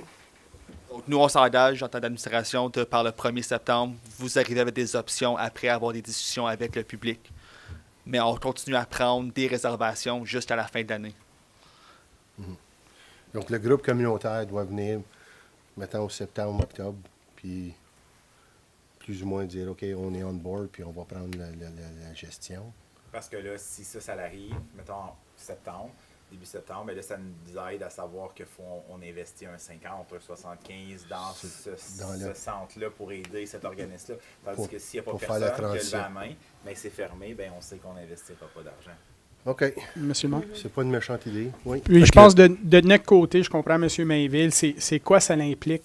Mais c'est vraiment, nous autres, de notre côté, on le sait qu'on ne veut pas appartenir les bâtisses. So, c'est vraiment dire aux groupes potentiels qui sont intéressés, voici nos dépenses durant l'année pour les derniers 2-3 ans. Voici les coûts capitaux d'après notre rapport d'ingénieur de l'année 2020 c'est eux d'évaluer ça pour dire, ben, On aimerait ça, un plan où que vous nous donnez tant par année, par exemple. Je pense que les groupes communautaires, une fois qu'ils ont une idée où qu'ils veulent aller, qu'ils viennent faire une présentation au conseil pour dire, nous autres, on est prêts à le prendre. Voici qu'est-ce qu'on demande de la municipalité pour qu'on puisse le prendre. Avec le plan opérationnel puis le plan stratégique il est drafté, il est fait pour le 1er septembre. Puis ça nous donne la chance à l'automne de faire le plan budgétaire pour les salles communautaires. Parce que ma compréhension dans votre approche sur le roux, ça serait vraiment comme si on parle de Saint-Albert. À ce moment-là, il y a un groupe puis un organisme, une corporation qui est intéressé. Il y aurait une division, dans le fond, du centre et du parc qui resterait municipal, mais le centre deviendrait la propriété d'une corporation à but non lucratif. Quelque chose comme ça. C'est ça. Mais pour prendre la responsabilité de toutes les dépenses capitales et autres. Nous autres, de notre côté, si c'est la direction qu'on s'en va avec le conseil, nous autres, on va avoir des discussions à l'interne, voir comment on peut faire ça. On va avoir des discussions avec nos avocats pour voir comment ça peut se faire une transition, une seamless transition, where we're just essentially handing over the property to the organization. They're taking responsibility. Any clauses we have to put in that protects ourselves, because again, that's it. The essence is we want zero liability with this building. It will no longer be our building. It'll be whatever the organization is, whoever decides to take it over. So, oui, définitivement, il va y avoir des discussions parce que chaque groupe communautaire, ça se peut qu'il approche ça différemment. Peut-être ça va être une business locale qui dit « Hey, moi, je t'intéressais à le runner comme ça. » Puis, we also have to think long term, like, you know, if we hand over the building and 6 months later they decide to flip it and sell it, we need a clause in there that says, no, that's not the intention, similar to the... I think also essentially it needs to stay a community center for the people. Like that would be a clause I think needs to be important. Certain period of time, similar to when the St. Isidore Library was Scotiabank's. We had an agreement with Scotiabank for a certain period of years, 10-year period, and then, you know, the municipality is free to do what they want with that building. Could be something similar in that case. Okay. D'autres, Madame de Ordinaire? Non, je pense que, tu sais, je me dis, si un groupe dans vos communautés qui sont intéressés d'y aller de l'avant pour faire quelque chose, ils attendront pas à la fin de l'année. Là. Ça va être, on va leur présenter c'est quoi s'attendre, qu'est-ce qui va se passer. Puis les groupes qui sont intéressés, j'ai un feeling que ça va commencer, ça va débloquer assez rapidement, sachant que si on leur donne une date, moi je pense que ça va faire moins procrastiner les gens. Si on a une date que par cette date-là, c'est pas la fermeture, mais c'est le temps de présenter, je pense que ça leur donne un petit peu plus de « OK, we gotta get started ». Parce que si on dit jusqu'à la fin de l'année, we'll just push it. Puis je pense que septembre, ce serait une bonne façon, puis ça va nous aider à avoir plus de décisions au niveau budgétaire pour 2026. Septembre à décembre serait une transition. Oui, exactement. S'il n'y a pas de personnes qui lèvent la main, ça continue, mais en sachant que c'est là. Puis on continue de prendre les bookings, comme ça on peut continuer de générer un revenu aussi. Je pense que ça c'est important pour pas arrêter tout en septembre parce que on a quand même mis de côté le budget pour que ça soit opérationnel jusqu'au 31 décembre. Fait que moi je dis on continue. On va quand même booker des mariages, des parties, des choses comme ça, puis le revenu va continuer de rentrer. Fait que je trouverais ça dommage qu'on divers les gens à aller comme booker ailleurs. Là. Fait que le but, c'est vraiment que les gens continuent de booker. Fait que je pense que si ça peut être smooth comme transition, je pense que ce serait la meilleure des choses pour les deux côtés. Oui. C'est parce que moi, je crois personnellement qu'avec le 1er septembre, ça nous donne, comme je dis, le plan opérationnel puis le plan stratégique qui est fait pour le 1er septembre. Ça nous donne l'option de préparer le plan budgétaire pour ça. Puis on n'est pas assis ici l'année prochaine en ce temps-ci, parce qu'on ne sera pas arrivé au 1er janvier. Puis on va être en train d'avoir les mêmes discussions qu'on est en train d'avoir là. Le plan va être... les plans vont être faits, puis on peut s'asseoir, puis on peut discuter de plans budgétaires pour continuer avec nos salles communautaires. Okay. Other questions, comments? No. Yeah, so I have a couple of things. The library comparison was mentioned here. The library has a board in place, has had a board in place, and they are where they are now. But the community group in Ward 1 has not been allowed to participate in the operations management of the hall for the last 15 years.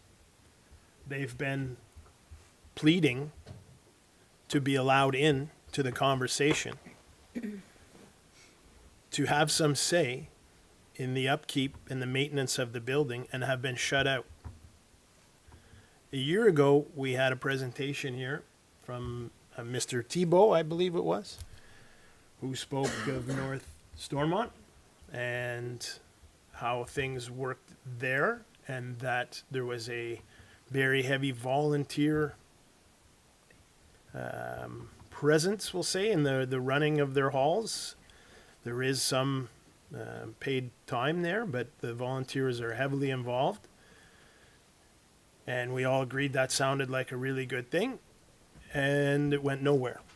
We didn't present a plan to the community groups. We didn't go see them and say, this is something we could maybe do together. This is something we could work out. Could we sit down? There was no further discussions had.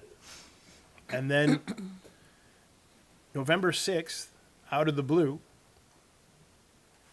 it's close the halls by 2026. That's it. It's a community group, or we're out. They have to have, we're going to sell it to them for $1. We're done. That's it. So we've got groups that have been begging to get in for 20 years, who've been shut out, and are now had this plop down, boom, all at once. But we might give you some money. We don't know. And if we're going to keep these halls going, it's going to be $500,000 in added capital budget in 2026. There's been very little to none in, I haven't been here that long, but 2024, 2025, and now suddenly in 2026, there's $500,000 that has to be done. There's no delaying that. There's no looking at those. This is it. So there's a lot of discussion that needs to happen between the community groups and the township here. And we need to be very open. And I've been talking to some groups, and I've shared the numbers of the budget and where we're at. But these guys are just getting wound up. They're just getting started to get things together, because finally they're going to have a chance to be involved. So they're anxious in that sense that they're going to be able to have a say now. But we're going from 0 to 100 here. So there's a lot of information that needs to be shared, and a lot of discussions that have to be had back and forth. Exactly what are these $500,000? What is absolutely critical? Is there a more economical way to do these things? So I just don't like this concept of there's nothing and then there's everything. And it was over one meeting that all changed. So for me to support the community group is 100% ready by January 1st, 2026, to assume this and run this. Maybe there's this capital or that or whatever. January 1st, 2026, you're running or we're shutting the door. I can't support that. Do I understand where we're at? Yes. Do I understand the 100%? But I know we have to get on this. We don't want this to lag forever. But I can't support a hard and fast, that's it, January 1st. And if you're not running this 100%, we're shutting and this building's gone. So there's a lot of work and a lot of negotiations maybe back and forth that has to happen in the next few months. Do I support having a plan for sure by September 1st, 100%? And I think that's if we have public meetings at the end of February, and the groups are organizing and deciding what they can do, what they're willing to take on, what that looks like to them. And then we still need to hear from the township side exactly what does it mean. Is it just it's yours or we shut the door? the repairs, the support. There's a lot of stuff to talk about. Can we hopefully be having final discussions on that by September? Yes, I hope so. But I can't say, and each building, each organization is different. You know, so different buildings are at different stages in different places. Different communities have different ability to raise funds, to have lots of volunteers. We don't have a big community. We're trying, excuse me. And we're trying, but I don't support the hard and fast January 1st. That's it. So that's where I'm at. Okay, oui, Monsieur Dano. But that's why, Mr. Stewart, that I'm ready to come up with a specific date, because maybe for the reasons you went through, maybe because we never had a specific date to say this has to happen, maybe because we never had that date set in place, set in motion, that those discussions weren't obliged, they didn't have to happen, because it was like, well, yeah, it just, I mean, how many years has this been going on? And for those reasons that you just named, that's why I'm ready to support, to come up with a hard and fast date. So the decisions and the plans need to be drafted so we can effectively go forward with an effective and efficient administration of our community centers for the whole of the community, and to help them out and to make sure that they're run effectively and efficiently. Well, it's nice to say that we want finite dates and we want things to happen. There's been a blocked tile in the yard at the community center in St. Bernadette. For a blocked tile, a tile drainage in the yard. Been blocked for 15 years. The town's been pushing, everybody knows it, to get that tile unblocked for 15 years. It's simple. It's simple fix. A ditch and a tile. Because that tile's been blocked, water's backed up into the hall. Well, we had to put a sump pump in. Well, now we're pumping water into the parking lot, which is causing the degradation of the pavement. We had to put plastic down underneath in the crawl space. Then it got taped to the posts, and that caused the posts to rot. And the community stepped up incredible and saved the hall that way by replacing those posts. It's good to say we want hard and fast dates, so negotiations are done. But I go back again and say, for 15 years, there's been nothing. There's been no negotiations. I want the town, I want the community to have the chance to be involved and have some input. And maybe the community can solve that tile problem in an hour on Saturday morning. But they've been shut out. But then that's why we need an operational plan and a strategic plan, so we can able to come up with a effective and efficient budget plan.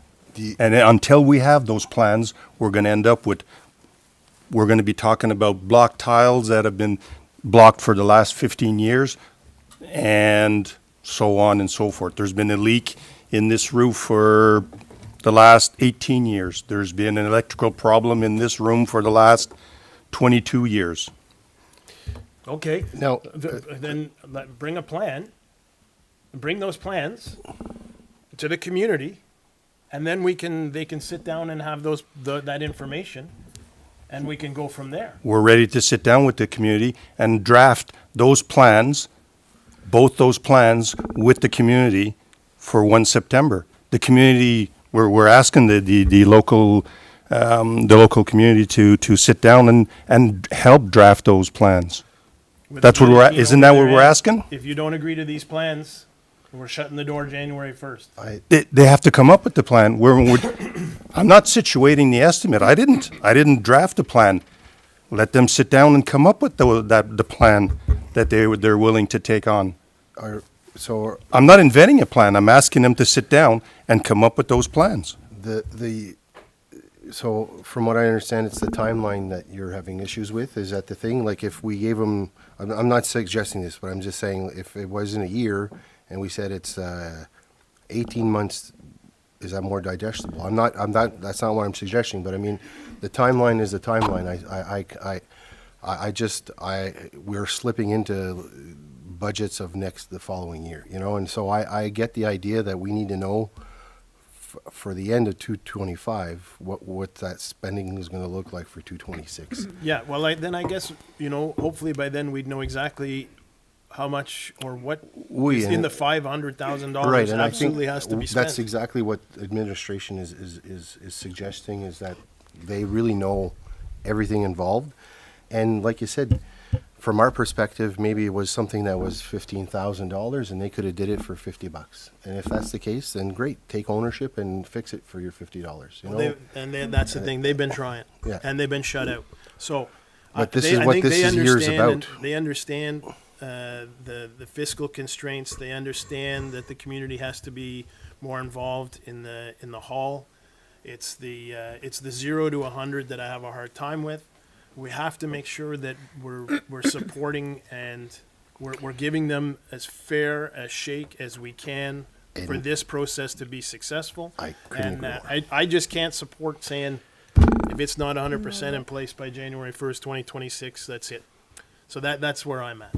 I was just gonna say, it was my understanding that we're not just dumping everything on them. Like, it's my understanding that they'll have the support from the whole administration to do this For the transition. full year to do Like, the I feel transition. that's what I understood from the beginning, that this is the amount of damage or repair that needs to happen in this hall. So this is what we did. We could get maybe better estimate for some of the stuff on that list with the local manpower that they have and whatnot.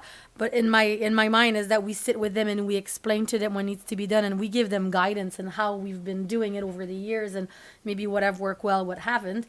And I feel like we need to kind of educate them, but also show them what needs to be done for future, because we have the knowledge over the years that, you know what, in so many years we changed this so many times, so this is going to need to happen in maybe 10 years from now. Like, give them a plan, but not just for short term, but for long term. So that was my understanding, that we'll have everybody to help them make these decisions, because you can't just say next year it's 500,000, have the keys and fix it. I don't think it's fair. I don't feel like they're prepared for that, and that wouldn't be okay to do that. No. Monsieur. So, from my perspective, we have a facility condition assessment that was done by a professional. And I understand that some of the estimates, some people think they're very high. But that's not us to determine that. It's the purchaser of this building. Here's a facility condition assessment. If the job is 80,000 and you can do it for 8,000, fantastic, great. But it's for them to sit down and look over the documentation we have to determine, no, we can do it better for this. I think we can do it better for this, and I think we can do it better for this. And I think that, if we have this much money a year from the municipality, that would support us in moving forward. I'm not sure exactly what else council is looking for us to do. We want to work with the community, but it's very much up to them to do their homework and determine is it within their financial means, and are they willing to accept that responsibility. The last thing I want to see is something similar to the Prescott Russell Trail, where they knew it was millions of dollars in work coming, and they made an agreement and they get money from the United Counties, and all of a sudden something breaks down and they're looking to everybody, well, we don't have enough money, we need more money to do it. So I think whatever agreement we have to place, it has to be clear. But, I can't, if the administration wants us to verify the numbers of the facility condition assessment, we're going to go hire another engineer and we're going to get them to validate those numbers, but I'm not sure those numbers are actually going to change. It's really up to the organization of the people involved to determine whether on a volunteer basis they can do those works cheaper than what's on paper. And if they can, fantastic. And they can figure out the schedules when those reparations get done as well. Yeah, we're giving them the document that says this is what was provided by our engineers, and you determine if you want to follow it or not. And it's their choice. And if they decide, we can do better than what's on this document, fantastic. But, we'll work with them if they and try and come to an understanding how much money do they need to be able to continue operating this facility. And once they bring us a number, based on all the information we shared, then it's for them to come to the council and say, this is how much we need. And then council will have that discussion and say, yeah, we're willing to do that, or we're not willing to do that. Okay. But I mean, from an administrative perspective, I'm not sure how much more information, how much more we can work with them. They'll have questions. We'll provide the best answers we can. But, you know, I'm not sure beyond that point what we could do. I'll echo a little bit of what Mr. Stewart was saying. It's just timelines. I think we need to make sure that that information gets out early so that they have as much time to organize and to gather their expertise and to gather those groups. You know, we can't just say, okay, we're going to start talking about it in July, and then by September you need to come up with a plan. You know, I think Mr. Lafrance and our role as well in each individual community has to be to rally the troops and let's go, and this is what it looks like, and then go from there. Est-ce qu'on pense qu'un an, c'est assez? I think, again, that's just my personal opinion. I'm not sure 1 year or 16 months or 18 months will make much of a difference. If there's an appetite to take over these centers, it'll happen during that first meeting that we have, and I'm hoping to have those meetings in February, even late January, February, where we present, this is what it looks like, guys. And these are the hard numbers, and this is the truth, and this is we're presenting you the real deal. This is everything that is in front of us, and so that they understand every responsibility, every financial commitment, everything that they have, in order for them to come back to us to see how we can best support them in the transition, and to make sure ultimately that if they want the hall to stay open, that we can support that. C'est pour ça, M. le maire, que si on dit, OK, premièrement, on va-tu donner une date, oui ou non? Je crois que oui. Puis si on donne une date de 18 mois, bien justement, il y a des gens qui vont regarder, ils vont dire 18 mois, ah OK, bien j'ai pas besoin d'en parler, ça me donne jusqu'à... On peut commencer à en parler au mois de juillet. Je veux éviter ça, ça it's been dragging on for too long. Is it 15 years? Is it more? You know, if they've been trying for the last 15 years, then obviously they already have plans. My perspective is 18 months.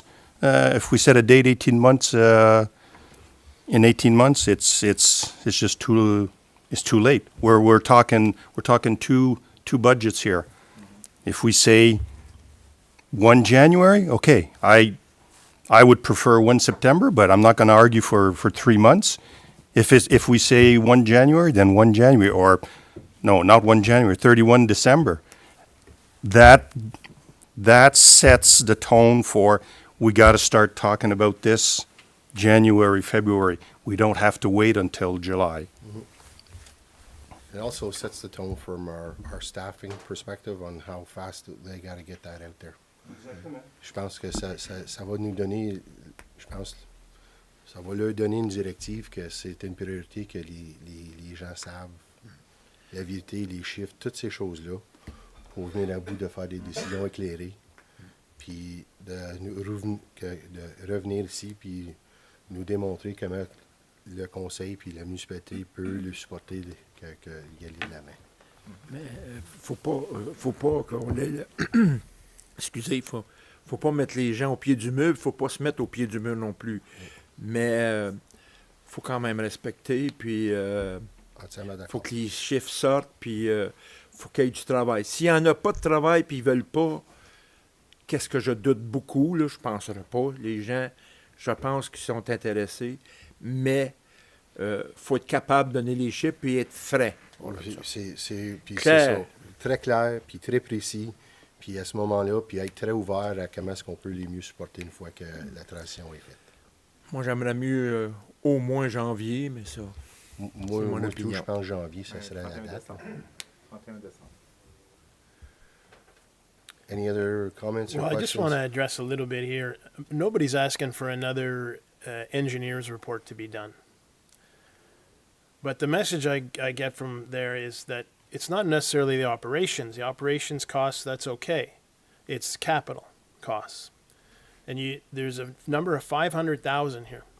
Well, I've only been here 2 years, but so far we've put nothing, basically, in capital. And then all of a sudden in 2026, it's 500,000, and that's what has to happen. And it's all or nothing here. So my question again is, what is the absolute critical thing for 2026? Because this is the impetus to push these halls, and it's all or nothing with the community for 2026 because of 500,000. So it's not another engineer's report. It's what does this one say is so critical for 2026? That's what I was getting at. I think it may be a mix of operational and capital. I don't think it's just one or the other from my perspective, because there will be operational savings if we hand off these buildings long term. Je pense que c'est pas rien que le capital. Oui. Yeah, so looking at why 500,000, so I presented the discussion point last meeting. From the subtotal backlog from when the report came out to now, we're looking at 1.5 million of work that hasn't been done. Just for 2024 and 2025, we're looking at around 800,000 that was supposed to be done according to the report. If we don't do it this year, it still has to be done next year. So the fact that nothing's been put in for the past 5 years, at some point something has to get done. Why the 500,000? To try and get some of that work done, so we don't push the can down the road for 2-3 years down the road. Okay. Hey. OK. OK. Est-ce qu'on a d'autres commentaires? OK. Est-ce que la directive est, puis encore là, qu'on va jusqu'au 1er janvier, puis entre-temps, comme j'ai dit, le plan, puis la manière qu'on approche les gens, puis la manière de la transition, it's got to happen sooner than later. It has to be very comprehensive. It has to do comme toutes ces choses-là. L'opération va rester jusqu'au 31 décembre C'est 2025. justement. Puis à ce moment-là, nous autres, on va avoir une idée dans le mois de septembre, mois de janvier, qu'est-ce que ça va avoir de l'air pour l'année d'après aussi. Parce qu'on va travailler avec nos groupes, puis on va être là pour les supporter le meilleur qu'on peut. Puis à ce moment-là, quand on va avoir les budgets, les discussions de budget l'année prochaine, on va avoir des chiffres à peu près qu'est-ce que ça va avoir de l'air, comment est-ce qu'on supporte les groupes à aller. On va voir les 3 centres, c'est quoi le plan, puis on va pouvoir décider de là. Dans le fond, je comprends bien, comme fin janvier, début février, on essaie d'avoir les groupes, present to them what's going to happen or what we're trying to have them accomplish. By September, we're kind of want them to have an idea and present a few things to us so we know where they're at, and then gives us the rest to start budgeting for how much can we help them for 2025. Okay. 26, yeah. Ça va être des guidés en chemin pour pas qu'ils arrivent avec une demande de 500 000 c'est comme justement au Conseil, ça. Leur dire qu'est-ce qui est réaliste. Faut être, nous autres, like I said, we have to support them in every facet of the transition. Faut être là pour les aider. Puis faut comprendre que nous autres, ça finit pas nécessairement le 31. On va être là pour les supporter avec les opérations, avec l'information, les guider. Mais nous autres, s'il n'y a pas un groupe en place, à ce moment-là, on va les fermer. Est-ce qu'on est d'accord avec ça? Is that... Just clarification. Yeah. So when budget next year comes around, we'll be able to budget for whatever the community groups have asked and considered. However, if there hasn't been any community groups that have come forward and says we want to do this, we're not budgeting for the halls in the following year. I just want to make sure I understand. I think that's a fair assessment. Est-ce qu'on est rendu là, gang? Yeah, if there is nothing, if the community comes up with nothing, right, then it's over. Then okay. Yeah. I but if agree the to community is participating, yes, then to say that you are running it and it's you and we're out by January 1st. I have a hard time agreeing to this. Right, I don't think that was... There may be a transition of support. Absolutely. The community group, so to say, we have to have all negotiations done, fixed, done, and you're running the show January 1st, 2026, and we're out, that I don't support.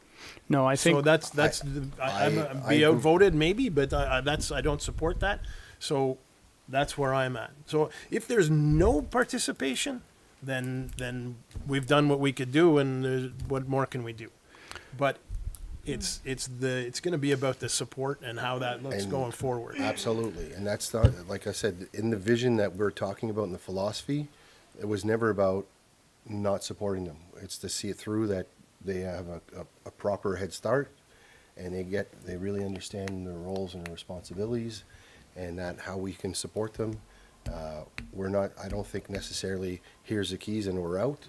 I'm sure we're going to be able to support them on the financial operational side of things, on an expertise side of things. We got to find that sweet spot. We got to help them out. Mais if there is no support, then like you said, it becomes pretty obvious that. Je sais pas si c'est le bon terme, mais c'est comme s'il faudrait avoir une entente de principe par le 1er septembre avec un groupe comme tel, tu sais, clair, qui sont tout organisés, qui sont prêts à travailler, puis là, c'est présenté, c'est approuvé par le Conseil, puis là, on sait qu'on s'en va, puis on travaille à Saint-Albert avec ce groupe-là, à Saint-Valentin avec ce groupe-là, et tout. Ça va être un peu différent, parce que les groupes ne sont peut-être pas organisés pareil, ils ne seront peut-être pas aussi avancés, et ainsi de suite, mais il faut avoir une entente ou quelque chose, pas juste avoir des gens intéressés. Moi, je suis d'accord. Et que ça serait réaliste aussi. C'est ça. Faut travailler. Oui, puis eux autres, faut que notre staff le prépare réalistiquement. Là. So, that's the direction. Ouais, ben c'est juste avoir une direction du conseil. From administration's perspective, we're going to work with the community groups. We're going to give them the information they request from us. We're going to try and put stuff as clear as possible so everybody understands. If we get to September 1st and we don't have an agreement in place with somebody, but we know that in the process we're getting there, it's not an issue whatsoever. We'll be presenting something to council. I just wanted to reiterate, when we start preparing for the 2026 budget, we're looking that either we're working with a community group, we're budgeting for working with a community group, or we're not budgeting the halls whatsoever. And I think that's reasonable. Yeah. OK? Donc, est-ce que c'est une directive? OK? Final word, you okay with that, or? Yes, as long as it's not a drop dead December 3rd, January 1st, we're closing the door until the community groups have had a chance to for sure. to have these discussions. They're gonna have a year. They're gonna have a full year, and then we'll know. Okay. So, with those are the two biggest discussions that we're looking for direction from. If you want to go back to my December 25th report on page 5, there were some further options that were presented to council for their consideration. And it was various things like remove council benefits and the allocation for donation community groups. Decrease the convention allocation, things like that. So was council in agreement with those options? Did they want to go ahead? Did you want to discuss them? Les bénéfices, je pense qu'on comprend, on peut enlever ça de là. Je pense que that was the general consensus. Okay. Sorry. On page 2 was the OPP discussion. Yeah, I was just going back to the report before. Oh, okay. I'm going to go to that one. So the council benefits were good. Right. Then there was the 25,000 allocation for community groups. Yeah, Mr. LaRue actually explain that? Because I was under the impression it was something else, and then based on an earlier discussion, came clear to me what the intention is here. Donc, s'il vous plaît, peux-tu prendre la parole pour expliquer ça, s'il vous plaît? Oui, merci, Monsieur le Maire. So the $25,000 allocation for community groups.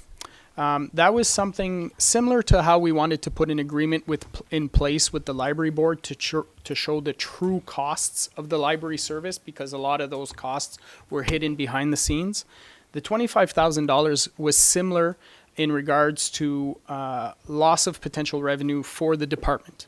So, for example, we have a policy in place that says, the hall is $250, but if you're a community organization, you're only paying $125.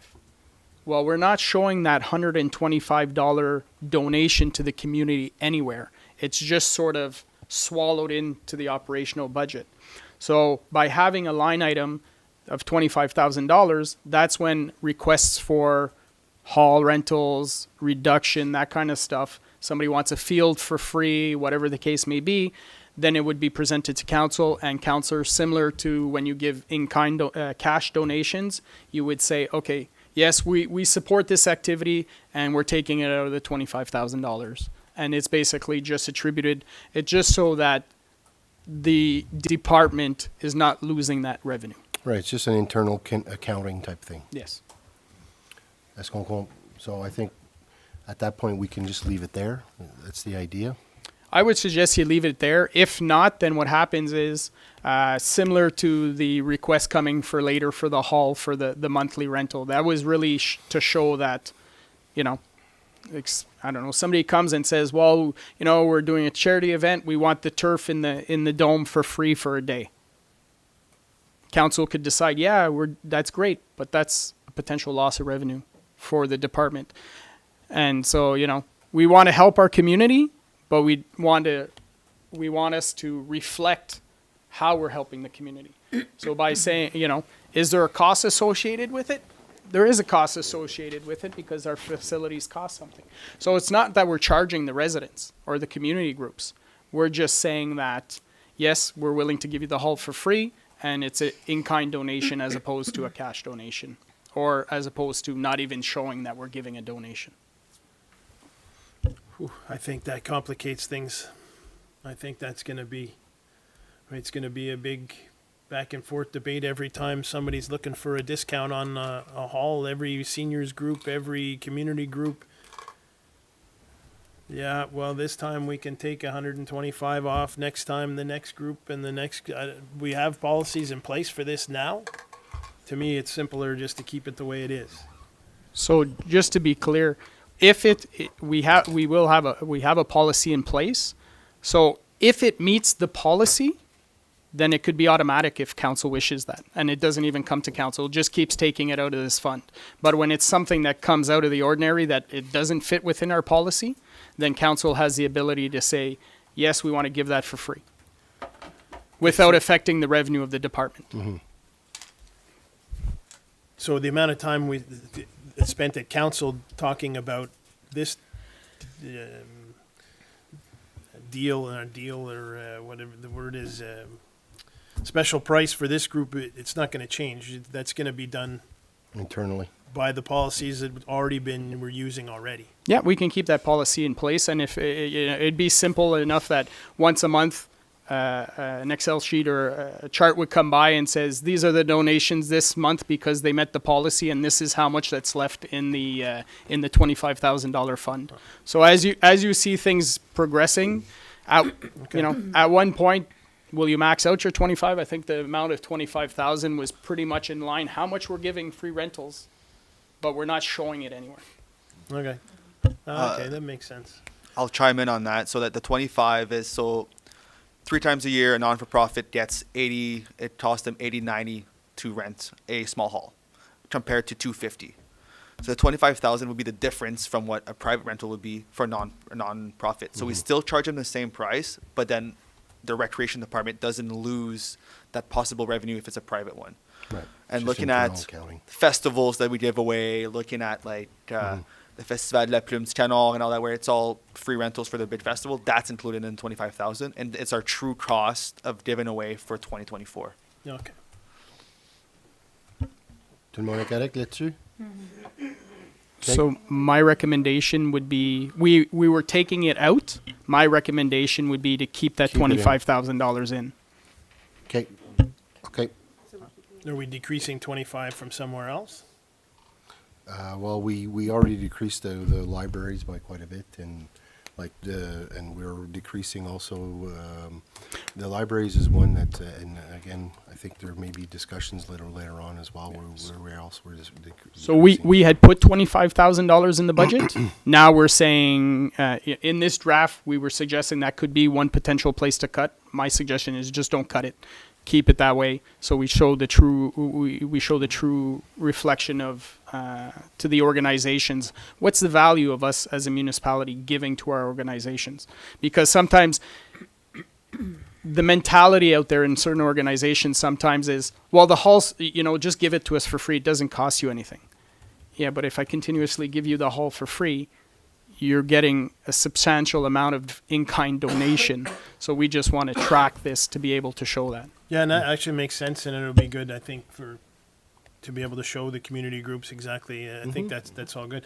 My question was, if we're adding this 25 to pay for these better rates for the community groups, are we taking 25 out of general?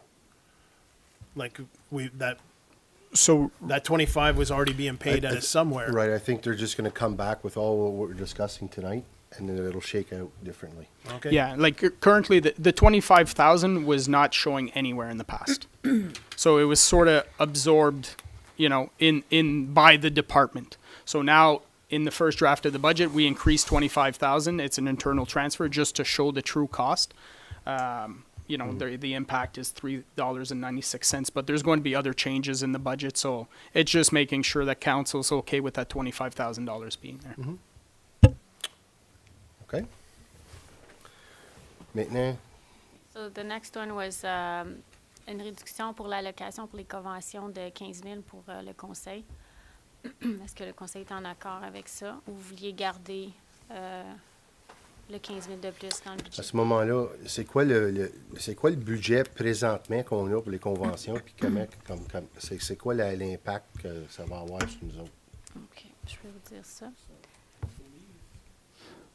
Donc, présentement, pour les conventions, vous avez...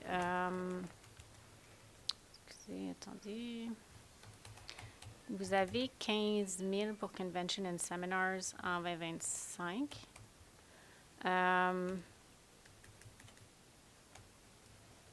Fait qu'on va réduire le budget à 0, c'est ça? Ouais.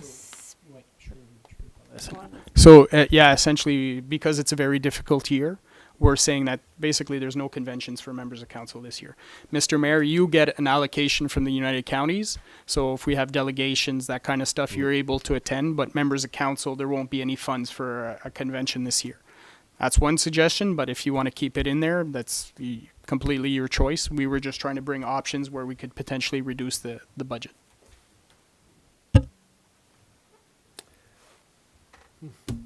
How much did we use last year? C'est ça. I mean, did we use it all? A lot of it was used. OGRA ended up costing more last Okay. year. Like the travel, the hotels were very higher than they were in the past. So a large part of it was used.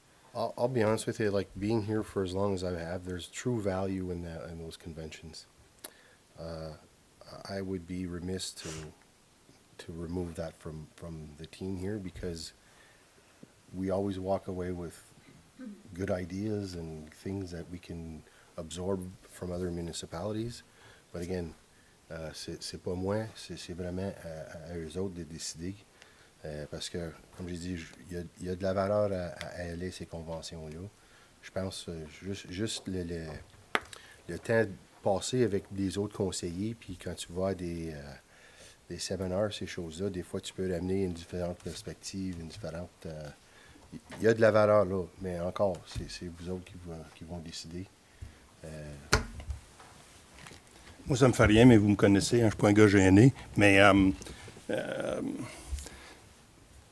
quand on commence à penser à couper des bénéfices, puis des conventions, des petites affaires de même, là, je veux juste qu'on regarde le salaire que ce bord ici du bureau à comparer à... C'est juste une observation que moi je fais. Puis parce que je suis très honnête, puis parce que je suis très transparent. Mais si vous voulez le couper ou si vous voulez recommander de le couper... Monsieur le maire, Monsieur Lalonde, c'était pas mal clair après les deux sessions budgétaires que vous n'étiez pas content avec l'augmentation. Alors, on essaie d'amener des suggestions où que ça a le moins de impact sur les opérations, sur l'asset management, ces choses-là. Je veux dire, c'est une année difficile. Si on veut le garder, c'est pas de trouble de notre part. C'est le conseil qui décide. C'est quelque chose qui pourrait revenir l'année prochaine. On se comprend que le 15 000, il ne va pas aussi loin qu'il allait dans le passé non plus. Les chambres d'hôtel qui étaient 2, 3, 400 pièces dans le passé sont rendues 700-800 après la pandémie. So, c'est quelque chose que possiblement dans le futur, on va être obligé d'augmenter. Mais c'est totalement à vous. Merci de votre réponse, M. Leroux. Je suis très transparent, je suis très honnête. Loyauté, honnêteté, intégrité, c'est la manière que j'opère. Puis, je ne pouvais pas rester assis et pas poser la question. Merci de prendre le temps de me répondre. J'espère que vous comprenez d'où ce que je deviens. Donc, est-ce qu'on va laisser le 15 000 là? I'm okay with taking it out. I'm okay for taking it out this year. OK, on le sort. Take it out. Le prochain item, c'était vu qu'on avait enlevé le poste de commis à l'archivage, il était proposé d'augmenter les heures de la greffière de 35 à 40 heures pour aider pour débuter la transition vers SharePoint. Mm-hmm. Donc, encore là, c'est une augmentation ici, mais ça va nous sauver d'aller chercher le clerk au complet. Encore, est-ce que c'est quelque chose? Moi, ça me va. Je trouve que c'est une bonne façon d'économiser un petit peu dans une année difficile. Mais je veux juste être sûre que depuis le début, on nous dit que l'administration sont très, très, très overwork. Est-ce qu'on va juste rajouter un impact sur... comme je veux pas que... on va être sûr non plus qu'on leur cause pas des burn-out. C'est plus ça. Je sais qu'on en a beaucoup parlé, des feel overwork and everything. Fait que là, on lui rajoute des heures. Je veux juste être certain que c'est quelque chose que la personne va être en accord avec pour être sûr que côté... que tout soit bien géré, Oui. sans pas overwork. Oui, pour ce point-là, si vous me permettez, c'est qu'en ce moment, si je fais du surtemps, je dois le prendre en congé plus tard. Donc, j'ai moins de temps pour faire l'ouvrage. Tandis que si j'ai 40 heures dédiées à chaque semaine, c'est sûr que ça va aller un peu mieux, puis je vais pouvoir tout rencontrer mes tâches à faire. Mon inquiétude, c'est que je voulais simplement commencer le projet au moins. Et puis, avec le staff, je suis sûre qu'on peut y arriver, surtout qu'en parlant avec la compagnie Conseil, ils vont mettre la priorité vraiment sur le bulk du transfert. Donc, ça m'enlève un peu de l'ouvrage. Ça serait plus de surveiller le projet et de faire du spot checking, assurer que tout déroule bien, faire des rencontres avec les différents chefs de département. Ceci, on le prévoit simplement pour l'année prochaine, pour le début du projet et potentiellement pour l'année d'ensuite, pour les élections. Mais après ça devrait revenir à 35 heures semaine. Alors, le archiving clerk était à 82 755. Fait que là, on fait une différence de 18 520. Moi, je trouve que c'est un beau compromis, là. Je sais pas qu'est-ce que vous en pensez, mais... Commentaire, tout est beau? Je pense qu'on OK. Donc, ça va être approuvé. Là, on gardait la greffière adjointe, c'est ça? Oui. C'est Ça, c'est vraiment relié au le archiving clerk. C'est ça. L'autre, le deputy clerk, on avait gardé le poste. Ah oui? Ouais. OK? C'est correct? Oui. OK. Puis le dernier qui était proposé, c'était de réduire le transfert qui était fait à la réserve pour le fleet et les storm ponds de 100 000. Présentement, on transférait 200 000 au fleet puis 25 000 au storm pond. Donc, ça serait de les réduire de 100 000 et 9 000 respectivement. Donc, on transférerait 100 000 pour le fleet et puis 16 000 pour le storm. Donc, ça fait une réduction de 109 000. Est-ce qu'on est correct avec ça? La réduction de... Qu'est-ce qu'elle vient de dire? On enlève le transfert de 100 000 pour les retention ponds. Pour le fleet. Pour le fleet, excuse-moi, puis 9 000 pour les Quand on parle du retention fleet, on dit qu'à chaque année avant, on mettait 200 000 pour les voitures. Non, le but, c'est qu'il faudrait qu'on mette à peu près plus que 300 000 par année dans le Fleet Reserve pour que la réserve puisse aider à financer la flotte. On le met, dans le passé, ça a toujours été coupé. L'année passée, on a mis 75 000. L'année d'avant, je crois que c'était 50. Donc là, on va mettre 100, qui est déjà un petit peu plus que l'an passé. Est-ce que ce serait le bon moment si je veux rajouter quelque chose à propos des fleets ou j'attends plus tard pour jaser de ça? Ou? Non, je pense qu'on est ouvert à ça. Là. OK. Écoute, je pense pas que l'administration va être nécessairement heureux avec ce que je veux vous demander ce soir, mais écoute, c'est comme M. Leroux vient de dire, c'est une année très difficile. On enlève les bénéfices, on enlève les conventions, puis on fait des coupures partout, ça je comprends. Tu sais, on est vraiment dans je pense, une année financière que pour tous les départements, c'est très difficile. Moi, le problème que j'ai avec notre fleet, c'est que je comprends. On a un master plan qu'on suit, puis les remplacements, tu sais, tout est bien calculé d'année en année. La question, c'est que cette année, le budget est très, très, très difficile. Puis je regarde, quand on regarde ce que vous nous avez donné comme document avec les années et tout ça, là, les voitures qui ont besoin d'être remplacées, on est l'année qui en a 10. On est l'année qui en a le plus. Là. C'est une année très, très, très difficile. Puis on est l'année qui a le plus de voitures à changer. Tu sais, je regarde les années qui suivent après. Il y en a définitivement moins. Alors, j'ai un petit peu de difficulté avec ça cette année. Fait que moi, qu'est-ce que je vous demande dans chaque département? Est-ce que c'est... Puis je sais que, tu sais, des fois, c'est sur papier. Fait que oui, c'est comme ça que c'est prévu. Mais est-ce que c'est une nécessité pour chacun des véhicules cette année? Je trouve ça difficile de dire, lui, on le prend, lui, on le prend pas. Moi, qu'est-ce que j'ai à vous proposer? C'est pour 2025. Est-ce qu'on fait juste Est-ce qu'on, comme, move everything to the next year? Ça, c'est dangereux parce que we're just kicking that can down the road. Do we put more in the reserve that if there's Because we're going to pay that, I'll just say if it's 10 vehicles and it's 800,000, we're going to be on the hook for that 800,000 next year, so... Do we have any of our cars that are still good this year? Well, that's to be asked, but I mean, to slide things over completely, I would not support that. I think it's a dangerous management thing because, again, if we do that... No, fair enough. I thought I'll ask, we're No, looking at options. again, that's in going to be each the experts that are going to department, answer that. Is there something we can move to the following year, put maybe half the price of that car in reserve for if there's any mechanical issue for that year? Ben, deux choses. First is part of our plan next year is to come with a fleet management plan that will better show council what's the purpose of moving forward. I don't have it in front of me, but I remember that in our debts, in our loans that we currently have, there are 2 loans that are for vehicles. And because we kept pushing stuff off in the past, we got to a point where, oh no, we have to buy all these vehicles. Let's take out a loan.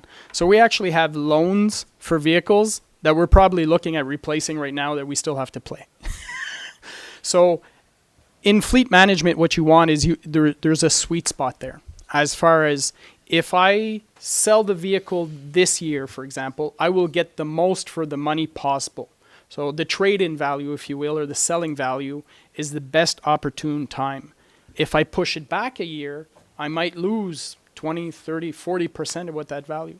I think we saw an example, correct me if I'm wrong, but we had a truck that we pushed back last year or the year before where the transmission blew. So then we had to pay a new transmission. And then the year after, we were selling the vehicle. So we could have sold the vehicle before the transmission blew, and it would have been more advantageous than to sell it after the transmission blew. So it's never fun, fleet management. We can definitely, saying we can push things back. But not all the vehicles are coming out of taxation. So if you're right, so if you're moving something, you're just delaying the purchase, but it's not affecting taxation at all. So if there's something that's coming out of taxation, we can discuss that item and see is it something we can push back. But I mean, there's a few on taxation for this year, right? So right. Yeah. So, and I think one thing that.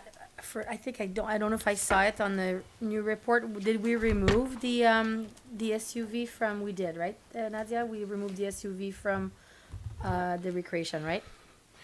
Okay. J'avais une autre affaire. Il y avait un temps, puis je sais pas si tu t'en rappelles, on demandait, dans le temps, il y avait un employé, il y avait comme une charte qui donnait la condition du truck, puis toutes ces choses-là. Puis là, ça venait à nous autres, puis on disait, it's time to get rid of it. You know what I mean? Like, because there's sometimes we we didn't see the actual condition of the truck. Is that something that I liked that report whenever we did get it back in the day? Quand que, mettons, le département dit, ben là, on est rendu à 300 000 km, là, bon, ben, ouais, c'est le temps de t'en débarrasser, versus un automobile qui a peut-être 10 ans, mais il y a 15 000 km. You know what I mean? Like, I think having that knowledge may empower us to make or support those just decisions. a tough year this year, right? So if we can stretch but I see your point. I do get it that, you know, if bigger issue with the truck happens, I'm not a mechanic, so if you tell me it's falling apart, then okay, fine, it's falling apart, buy a new one. But I know if I had to change my car Do you have any this other year, suggestions as far as budget? If we don't slide, like, is there somewhere else that we can maybe meet halfway or find Well, some there's. savings? I'll let the treasurer answer. If In terms of fleet? or in terms of fleet, is there other possibilities of capital projects or fleet that Yeah, you if know? we keep the fleet the way it is there a capital project that maybe we can save money on so that we can be comfortable with the taxation rate and going forward without that capital expense? I know that there is an innovation too. We've had some discussions internally that there could possibly be some savings there, just in terms of timing. Oui, Just because Public Works might not be able to be there for the, right. from the beginning of the summer to get the full, 1.5 million, so there could be some savings there. Parce que je sais qu'il y a 600 000 qui est assis là, qui est sur la taxation, right? Oui. So would it be fair that we can cut that budget down to a reasonable amount and that Mr. Legault has enough money going forward? He can do the work and the timing of it all. And then that way we don't necessarily have to worry about the fleet, and then that way we can. Yeah, but just to be clear though, the fleet is coming, there's the only item which is not direct fleet is a hot box that's affecting taxation. All the others are coming out of reserve funds. Or part of it, right? I the think? grant, yeah. Right. The full amount. The only one that's like fleet related would be the hot box at 38,000. That's affecting taxation. Well, in a sense, then that's good news, because if we do save on that 600,000, then it comes off the percentages that we're gonna. Taxation. Yeah, No. we could potentially. I think, as you mentioned, it's 663,000. If we were to cut 300,000, which is roughly 2%, because we know that the works won't necessarily or potentially won't be staggered, that everything will be completed in a year. I think the administration would be comfortable cutting 2% there. Parce qu'avec ça, So we started off at 600,000, and now we're talking 300,000. Is it 300,000 or 600,000? So no, what we're saying is currently there's $663,000 in the budget. Yeah. We could potentially remove 300,000 this year, but if it's removed this year, it's going to have to come. That 300,000 will be coming back the year after to complete the project. Okay, but what if we cut 630,000 and then we? Because next year we only have half the cars to change. So I feel like it would be probably like there's really. Well, if So you we cut can the go with the entire 600,000? amount, then it delays the project of innovation too. Okay, but he's got 1.5 5 million. 5 million. million. Yes. Yeah. When we're just talking about the 663, but we're still using the 836 from the reserve. So we're looking at 836 plus 363. So there is over $1 million worth of work to be done this year. And is there Time to. time to do over $1 million worth of work? Let's not forget, it's not the work only, it's the studies and everything that comes with it as well. The mandate that we gave for the design already for over 200 grand as well, that comes out from that amount, plus all the work that's gonna be done. As of right now, the 1.5 million was an estimate.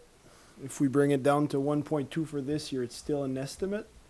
Are we comfortable saying we're gonna work with what we have in reserve, 836,000, and we're gonna work with that for 2025? Then we can discuss internally, but maybe that's an option we can look at as well. okay, can we have that discussion and come back with, I won't say a report, but, parce que moi, je pense que c'est là où c'est que si on vient à bout de cette liste montant-là, je pense que moi, puis je pense que les membres du conseil vont être prêts à avancer sur le budget puis dire, OK, on est rendu là. Parce qu'à ce moment-là, ça va être raisonnable avec la taxation puis l'augmentation des polices. On va être dans je vais dire, un range qui est raisonnable. Donc, je ne sais pas si on a un scénario où on a le 600 000, où on garde la différence entre les 850 puis jusqu'à 1 million, mettons. Puis là... L'autre 500 000. Ouais, l'autre 500 000, on l'oublie pour cette année. Puis ça va être plus clair, je pense, hein, M. Gratton, l'année prochaine, quand le projet est commencé, on va avoir un portrait plus clair pour notre deuxième budget l'année prochaine. Okay. Does that make sense, guys? Makes sense. Mr. Leroux, are you okay with that, or as far as... Yeah, no, that's fine. We have a few other items to discuss that Okay. might have an impact as well. So 'Cause, after we talk about those, I mean, we're getting down to a scenario where if we're talking about the charge and the levy, if you group everything together, we're hitting almost the single digits. Yeah, we are. I think just based on my mental math right now, we've already reduced over almost 5.5% tonight, talking just in our discussions. So we're definitely, we're in the range where the monthly impact is $35 a month for the average household. So it's, we can definitely, taking all this back, when we come back with a final draft, we'll be able to say where we are and what the impact is. Oui. En parlant du fleet, on a-tu parlé de la Zamboni? La Zamboni est dans le fleet? Es-tu coupé? Elle était coupée, oui. Elle est coupée? Elle est coupée. 150 000? Oui, monsieur. Les 150 000 est rendu. C'est plus qu'une convention. C'est resté dans la réserve. On veut Mais- pas mettre ces- So, ça sortait de la réserve de la bibliothèque, Mhm. qui veut dire qu'il va y avoir un 150 000 piastres d'extra comparativement aux 100 000 qu'on parlait de tantôt. C'est ça. Fait que moi, j'avais pensé de prendre ce 150 000-là puis le mettre dans une réserve de pompe et On peut-tu le de mettre dans un dépenser. chemin de cette année pour descendre un peu? Mhm. Tu sais, si on met 150 000 dans les travaux publics puis qu'on descend... Le conseil peut faire qu'est-ce qu'ils veulent. C'est juste que moi, je pense que we're depleting too much our reserves. Il faut faire attention qu'on dépense pas trop de notre argent des réserves. Je vais dire que j'ai fait partie des discussions dans le passé où on a fait ça, puis on a toujours payé à long terme. Fait que dans le fond, tu suggérais de prendre les 150 000 mais quand même l'envoyer aux travaux publics. Juste les mettre dans une réserve pour les pompes et les ponceaux. Puis commencer ça. Puis à ce moment-là, parce qu'elle veut pas, puis je vais peut-être me demander M. Pouliot, là, qu'est-ce qu'il envisage en fait de dépenses des ponts. Là. On a eu un rapport, mais ça fait déjà un petit bout. Est-ce qu'il va y avoir des dépenses assez significatives qui s'en viennent dans le futur? Là? Monsieur le maire, on va avoir un nouveau bilan cette année, en 2025. OK. Un nouveau rapport des ponts. Il faut les faire à tous les 2 ans. Donc, on va en savoir plus là, pour les budgets l'année prochaine. Oui. Fait qu'est-ce qu'on est safe? Est-ce qu'on est correct à juste glisser d'une réserve à l'autre? Puis juste commencer. On la dépense pas, cet argent-là, mais on commence à mettre une réserve pour les ponts. Parce qu'encore, si on la dépense cette année, I'm telling you, it's just going to bite us in the behind. Donner la chance au directeur de parler pour la Zamboni. Ouais, juste pour revenir sur Zamboni, je comprends le changement étant difficile. Juste moving forward, à cause des enjeux qu'on a eu l'année passée avec la Zamboni qui a arrêté de fonctionner pendant une couple de semaines, je vais retarder à faire des MOU avec des municipalités voisines. Ouais. Ça se peut falloir qu'on paye un retainer ou de quoi que ce soit. Puis en plus de ça, dans le budget, j'ai déjà remonté le montant pour avoir l'équipement nécessaire pour cette année, comme des nouveaux pneus, tout ça, c'est déjà inclus. Donc c'est juste pour vous mentionner. Excellent. Just risk management. We always have the risk that if the Zamboni goes down and we don't necessarily have a replacement available from a neighboring municipality, it might affect ice time for however long Right. it takes. And that's a risk that we need to assume. Yep. That's fine. Okay. I just, to go back to the overall fleet, and I think if I understood, you're saying you used to have some sort of report with this vehicle was, at this point, this vehicle, this. I'll say about 5-6 years ago, and again, correct me if I'm wrong, we did have a state of, like, we're looking at getting rid of this asset, and this is the condition of the truck. We've had it assessed, and this is the reasons why we're getting rid of it. Yeah, because I agree. I don't want things to get older and farther behind. I get it. You know, we had one truck that had a transmission that went, and that's unfortunate, but we've had 20 trucks that the transmission didn't go, and we got through the year okay with that.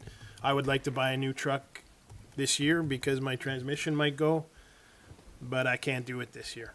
And it's probably, I'm taking the risk that it's not going to go, so I can be a little bit more prepared maybe next year. You know, that's my own personal thing. So does every truck have to go at this time, or every vehicle have to go? I don't know about that. You know, maybe there's some that can extend safely for a couple of years. So it's good to look at them, I think, One by one. one by one. So Again, I think the heads of departments, right, did that exercise? yes, that's correct. So again, we want to come back with a fleet management policy that really shows council what the methodology is for this equipment.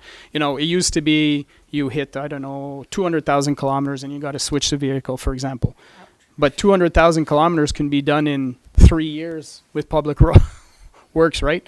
But you might have another vehicle that it could be 20,000 kilometers after 3 years, right? So we really want to bring a structure in place that it's so many kilometers or so many years or best value for selling it. So we are actually having, our treasurer is having discussions with Enterprise, which is a company that does fleet management for a lot of large companies. They do them for Rockland, they do them for other municipalities, which is they take care of our fleet maintenance, and they do that. You know, we talk about sourcing outside. That would be something that would take a lot of work off of us. But, you know, we will be bringing something back next year to really demonstrate to council what's the methodology behind this policy, and that's when we'll have good discussions whether council agrees with the methodology or they don't. Okay. Moi, j'aime ça. I like that. Thank you. Okay. If I can add, Mr. Mayor. Monsieur Boisvenu, oui. Well, I understand what Monsieur Leroux is saying, and I look forward to seeing what is brought to us. But I think what we have to understand in general is, you know, it's easy to make these purchases in the good years. If we have to change 10, 20 vehicles and stuff like that. But as, you know, Mr. Stewart said, I'd like to change my car this year too. But and at a certain point, I wonder, like, I understand we have to manage by policy and an asset management plan and stuff. But I think we also have to look at the life of the vehicle and how much money we're putting in the vehicles also. I mean, if we're looking to change a vehicle after 10 years, and it cost us $1,000 in the 1 year to just repair, well, is it worth spending another $60,000-$70,000 on a pickup truck? Or is it better for us to spend the $1,000? And I understand the whole trade-in and the resale value and stuff like that, but a lot of times we're rolling the dice also, right, when we're putting these things on Gov Deals. Yeah, and I think the methodology piece is going to maybe iron that stuff out. I agree with what you're saying. It's in the good years, it's easy to say that we follow a plan and it's by year and all that stuff, but we're not in the good years right now. Well, it's getting better. I hate to say it, but I would just caution and remind council that in 2025, we have to meet the provincial standards of asset management and how we address the shortfalls in our asset management plan. That's coming July 1st. And is the province going to send us more money to manage this and deal with this? No, but that's why they put it in place in 2018, 7 years ago, to give us a chance to get to where we should be. Unfortunately, we're not there. So just so you're aware, 2025 is going to be a difficult year as well. Sorry? No. I think it comes out to grants and things like that. I think whenever we apply for money, they'll say, "Well, you don't even have your asset management in place, so we're not gonna grant you the cash that you may need." Yeah. I know it sounds like doom and gloom, but I think that's the reality of things. Yeah. I think that's what they said when 2018 rolled around. if you don't have this in place, then you're going to have a hard time getting some of the money that. And that's just so allocated to just so council's aware, in 2022 there was an asset management that was approved by the previous council that laid out a framework how much we have to go up every year for the next 10 years. That hasn't been put in place with this current council. So I mean, it's just the reality. It's very. Okay, Bob. Okay. So I'll bring you to my update. So the updated report that I was published with this meeting. In it, there's some changes that were made to the second draft. So it was announced recently that the province is going to provide financial relief to rural municipalities for to offset the high OPP billing increase. So our municipality was allocated $279,547. So administration proposes to use $200,000 of that amount to offset the OPP billing in taxation, and to put this remaining $79,547 in a reserve to help offset any future cost increases. Oui, je pense que c'est une bonne idée parce que je vais dire que cet argent-là, c'est rien que pour cette année. L'année prochaine, il n'est pas là. Ouais. Fait que l'augmentation des polices va être encore là l'année prochaine, puis l'argent qui vient de la province, c'est pas à tous les ans. Là. It's only a one-time deal. And OBB is going to go up again next Well, year. that's what I mean. So I think this is a to help offset some of that going forward is not a bad idea. So we shave I'll say a percentage in some at $200,000 off of this year's budget, and we help offset the future augmentations that are going to happen next year, because that's $279,000. You said. Yeah, will so not we be got there next year. 279. Yeah. So we're good for that one. Then there was some. Est-ce que vous voulez discuter ça? Are you guys good with that? Est-ce qu'on est correct avec ça? Okay. Oui, non, Monsieur Boisvenu, est-ce que... Ben, dis-le, là, si t'as quelque chose à dire. No, if it's a one-time thing, sure. But I mean, the pressure that was put on the province for these increases this year, are we going to be putting pressure on them next year also? I Because guarantee these we costs will of- put as much pressure to get as much money out of them as every year, but are they going to fold like they did this year? Je sais pas. I think a lot of the increase was because there was 3 years of salary increases that were jammed into the 1 year, right? That's the reality of what happened. Next year, we know we got a 10% discount for the 2025 portion. So we know that's going up at least 10% next year, because there won't be the 10% calculation.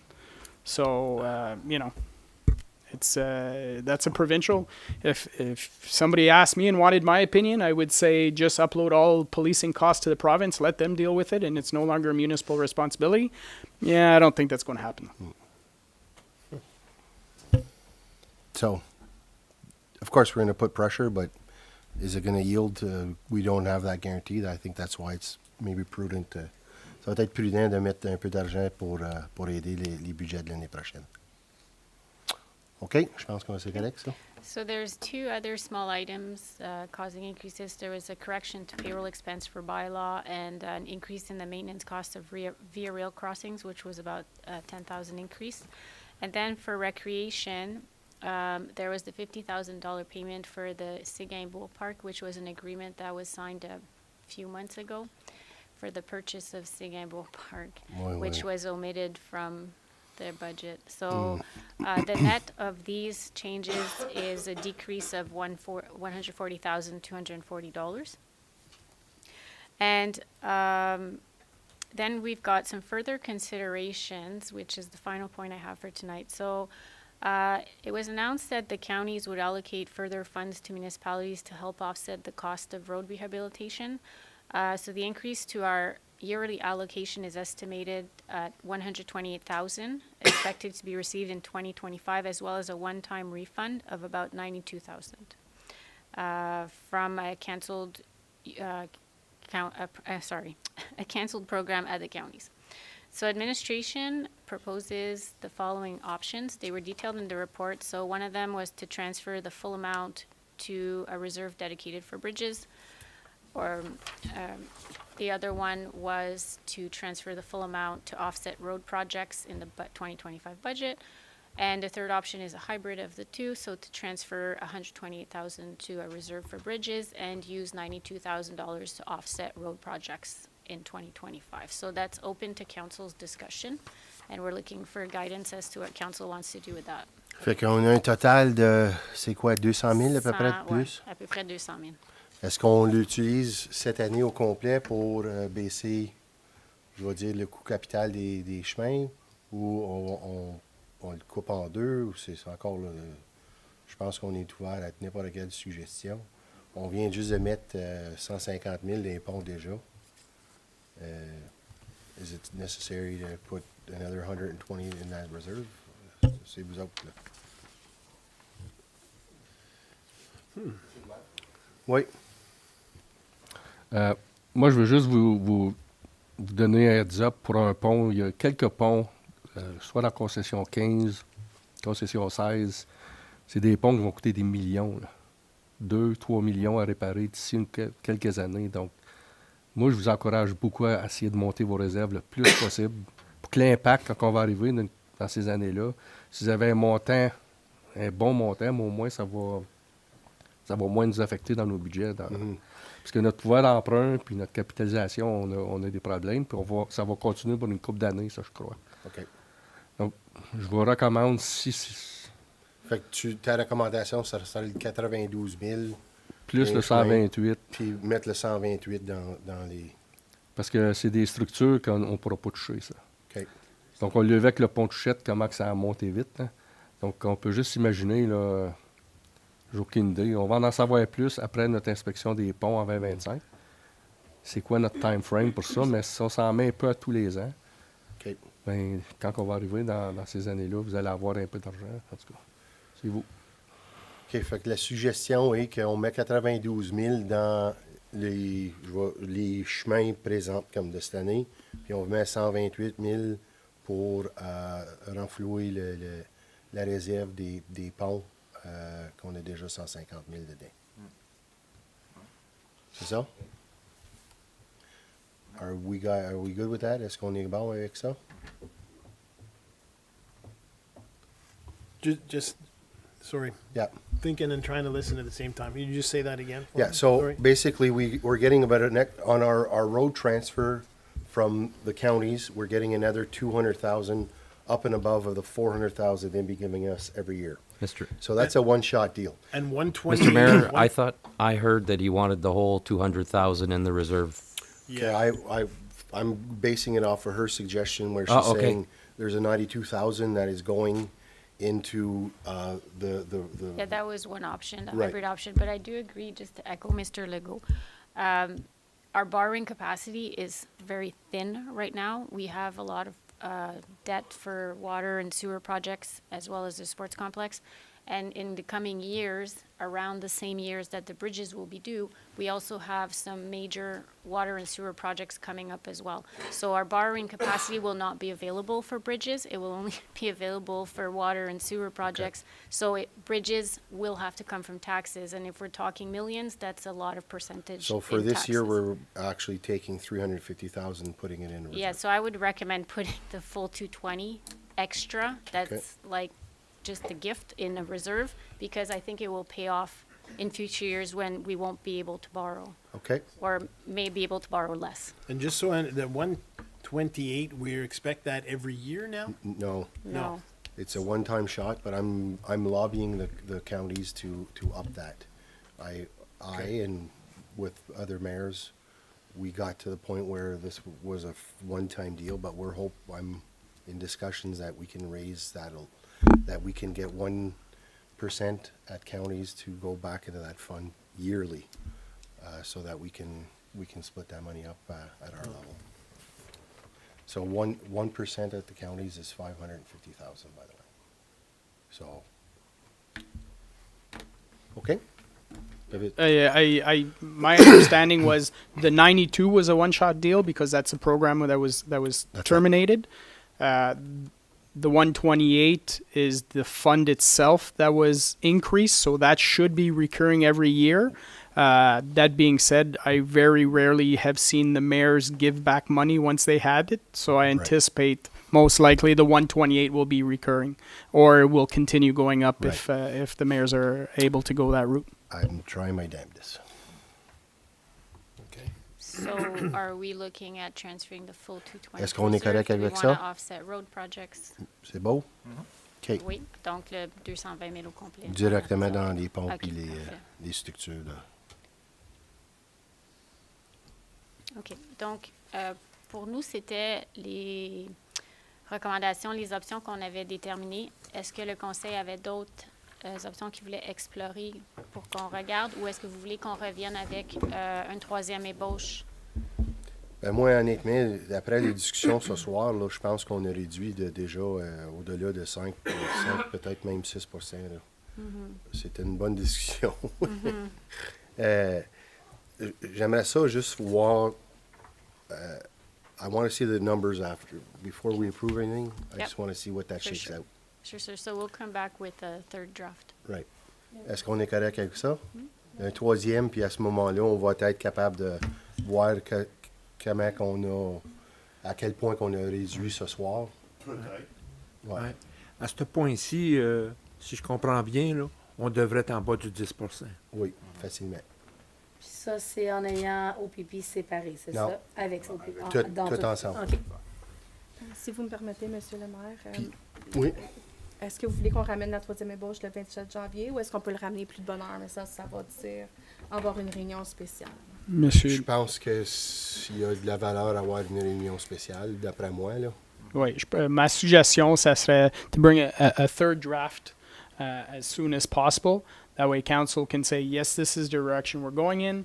We approve it. That way we'll have our marching orders. There's tenders that have to go out. You know, we have to make sure things are in the budget and ready to go at that point in time. And then at the after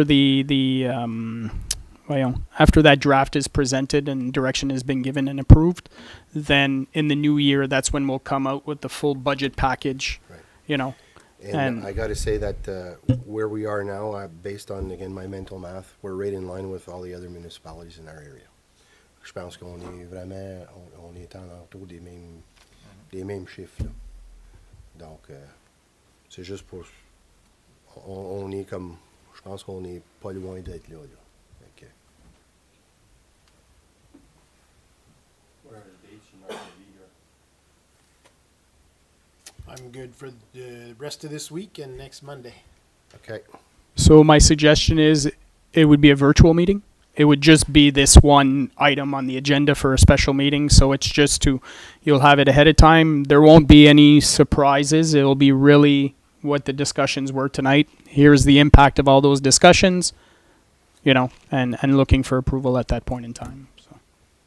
Okay. Fait que est-ce que lundi prochain, next Monday evening, If it's virtual, then I'm open after that, you know. But on est correct avec ça, gang? Virtuel lundi prochain? Mr. Mayor, I just want to make sure that our treasurer is Yeah. okay with the direction we're going. Again, I'm doing mental math. You got to do the real math. Yeah, next Monday should be fine, Mr. Lewis. Yeah, it should be fine. OK. Bon, ben, c'est la direction. On va avoir un autre meeting lundi prochain virtuellement pour approuver le budget final. OK? all right. Whew, that was easy. So now for the rest of the agenda? Oui. Alors, OK, donc on est rendu à 11. Hein? oui, donc celui-ci, on peut le faire de deux façons. C'était pour adopter les résolutions des 2 points sur le numéro 8, sauf que le point 8.1, nous l'avons déjà fait sur résolution. Donc, on peut simplement recevoir le budget sur le point 8.2, si ça vous va. Oui, puis je pense que 11.2, Oui, faut changer ça. Je pense qu'on a un rapport qui est sorti, là. Oui. OK, je vais juste recevoir l'ébauche du budget. OK. Et ensuite, on peut procéder avec les restants. Parfait. Sous 11. Alors, qu'il soit résolu qu'une réunion extraordinaire soit tenue le 16 décembre 2024 pour examiner l'ébauche finale du budget 2025 proposée par... Oui, Mme OK. Drolet. Monsieur Mainville, tous d'accord? Oui, je suis désolée, ça a fait des petites choses pas drôles. Appuyé par... Monsieur Mainville? Parfait. Et ensuite, c'est ça, le 11.2 pour le don. C'est ça. Donc, à ce moment-là, le montant qui est montré sur l'agenda, c'est juste pour montrer la valeur de ce qu'on donne. Mais le vrai transfert qui va être fait, Monsieur Lafrance est venu avec un montant de 208 et 28. Donc, c'est deux journées de location. Puis à ce moment-là, comme j'ai dit, les gens vont voir la valeur que la municipalité donne, mais l'argent réel est de 208 et 28. Puis je vais sortir ça du compte du maire. OK. Mais je pense qu'ils ont fait des alternatives. Là, oui, mais je pense qu'à ce moment-là, on va juste... Parfait.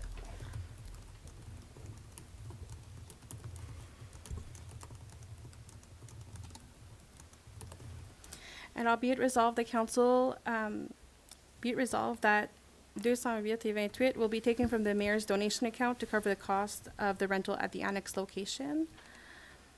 Proposé par... OK. Monsieur Stewart et Monsieur Boisvenu. Tous d'accord? Parfait. Et ensuite, Merci, Monsieur Lafrance. En parlant de dons, là, qu'est-ce qui arrive avec... Ben, c'est justement ça, 11.3. c'est l'addition. Qui a été rajouté? OK. Donc, le restant de l'argent qui, dans va être transféré à l'année prochaine. Fait que ça va être, comme on ne le perd pas, ça va être transféré à ton compte pour l'année prochaine. Donc, à ce moment-là, si ça donne qu'on a plus de dons, whatever, à ce moment-là, on peut avoir plus d'argent dans notre compte. OK. Alors, la résolution pour l'addition 11.3, c'est be it resolved that council approves that the funds remaining in the municipal donation accounts for the year 2024 be transferred to the donation accounts of the respective wards for the year 2025. OK. Proposé par... Proposeur par M. Boisvenu. Oh, Monsieur Lalande. tous d'accord? All right. Parfait. Les Bon. règlements. Est-ce qu'il y avait des questions portant sur les règlements proposés ce soir? C'est ça, les bylaws. Est-ce que we have any questions concerning the bylaws or anything like that? OK, so I think we're good to adopt them then. OK. Alors, qu'il soit résolu que les règlements ci-dessous soient lus en première, deuxième et troisième lecture et adoptés tels que présentés, incluant le règlement 122-2024 lu en troisième lecture pour le drain Caledonia Creek. Proposé par? Oui. OK. Monsieur Fogg, Monsieur Lalonde. My God. Il est rendu facile, là.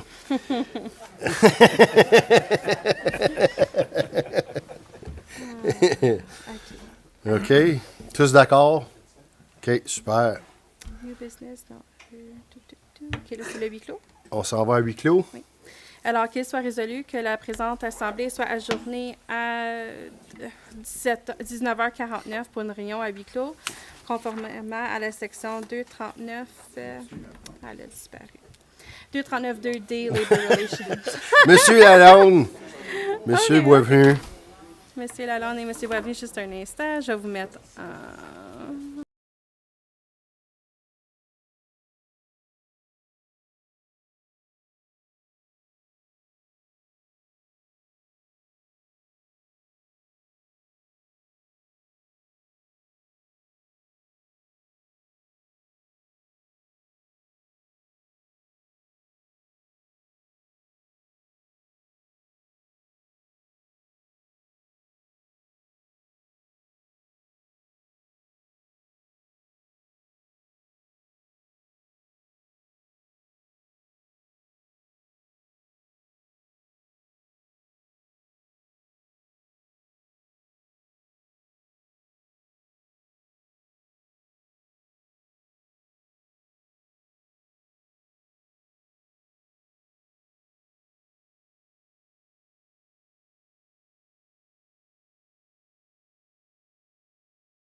OK, welcome back, everybody. Alors, À ce moment-là, je pense qu'on peut y aller à 19. on va ouvrir la réunion, par exemple. Ah oui, oui. Qu'il soit résolu que la présente assemblée soit rouverte à 20h10, proposé par Oui. Monsieur Mainville puis Monsieur Fogg. Tous d'accord? Je pense que oui. Le confirming. Juste pour faire un reporting out, les membres du conseil ont reçu les procès-verbaux et puis sur le point 18.4, ils ont donné une directive au personnel. Pour le confirming bylaw, qu'il soit résolu que le règlement 141-2024 pour confirmer les procédures du conseil à sa réunion ordinaire le 9 décembre 2024 soit lui adopté en première, deuxième, troisième lecture. Proposé par? Madame de relais, Monsieur Stewart. Tous d'accord? Parfait. Donc, le notice of public meeting, est-ce qu'on peut dire que lundi prochain, on va avoir un meeting virtuel pour boucler le budget? Oui. Alors, le 16 décembre à 4h30, j'imagine, comme d'habitude.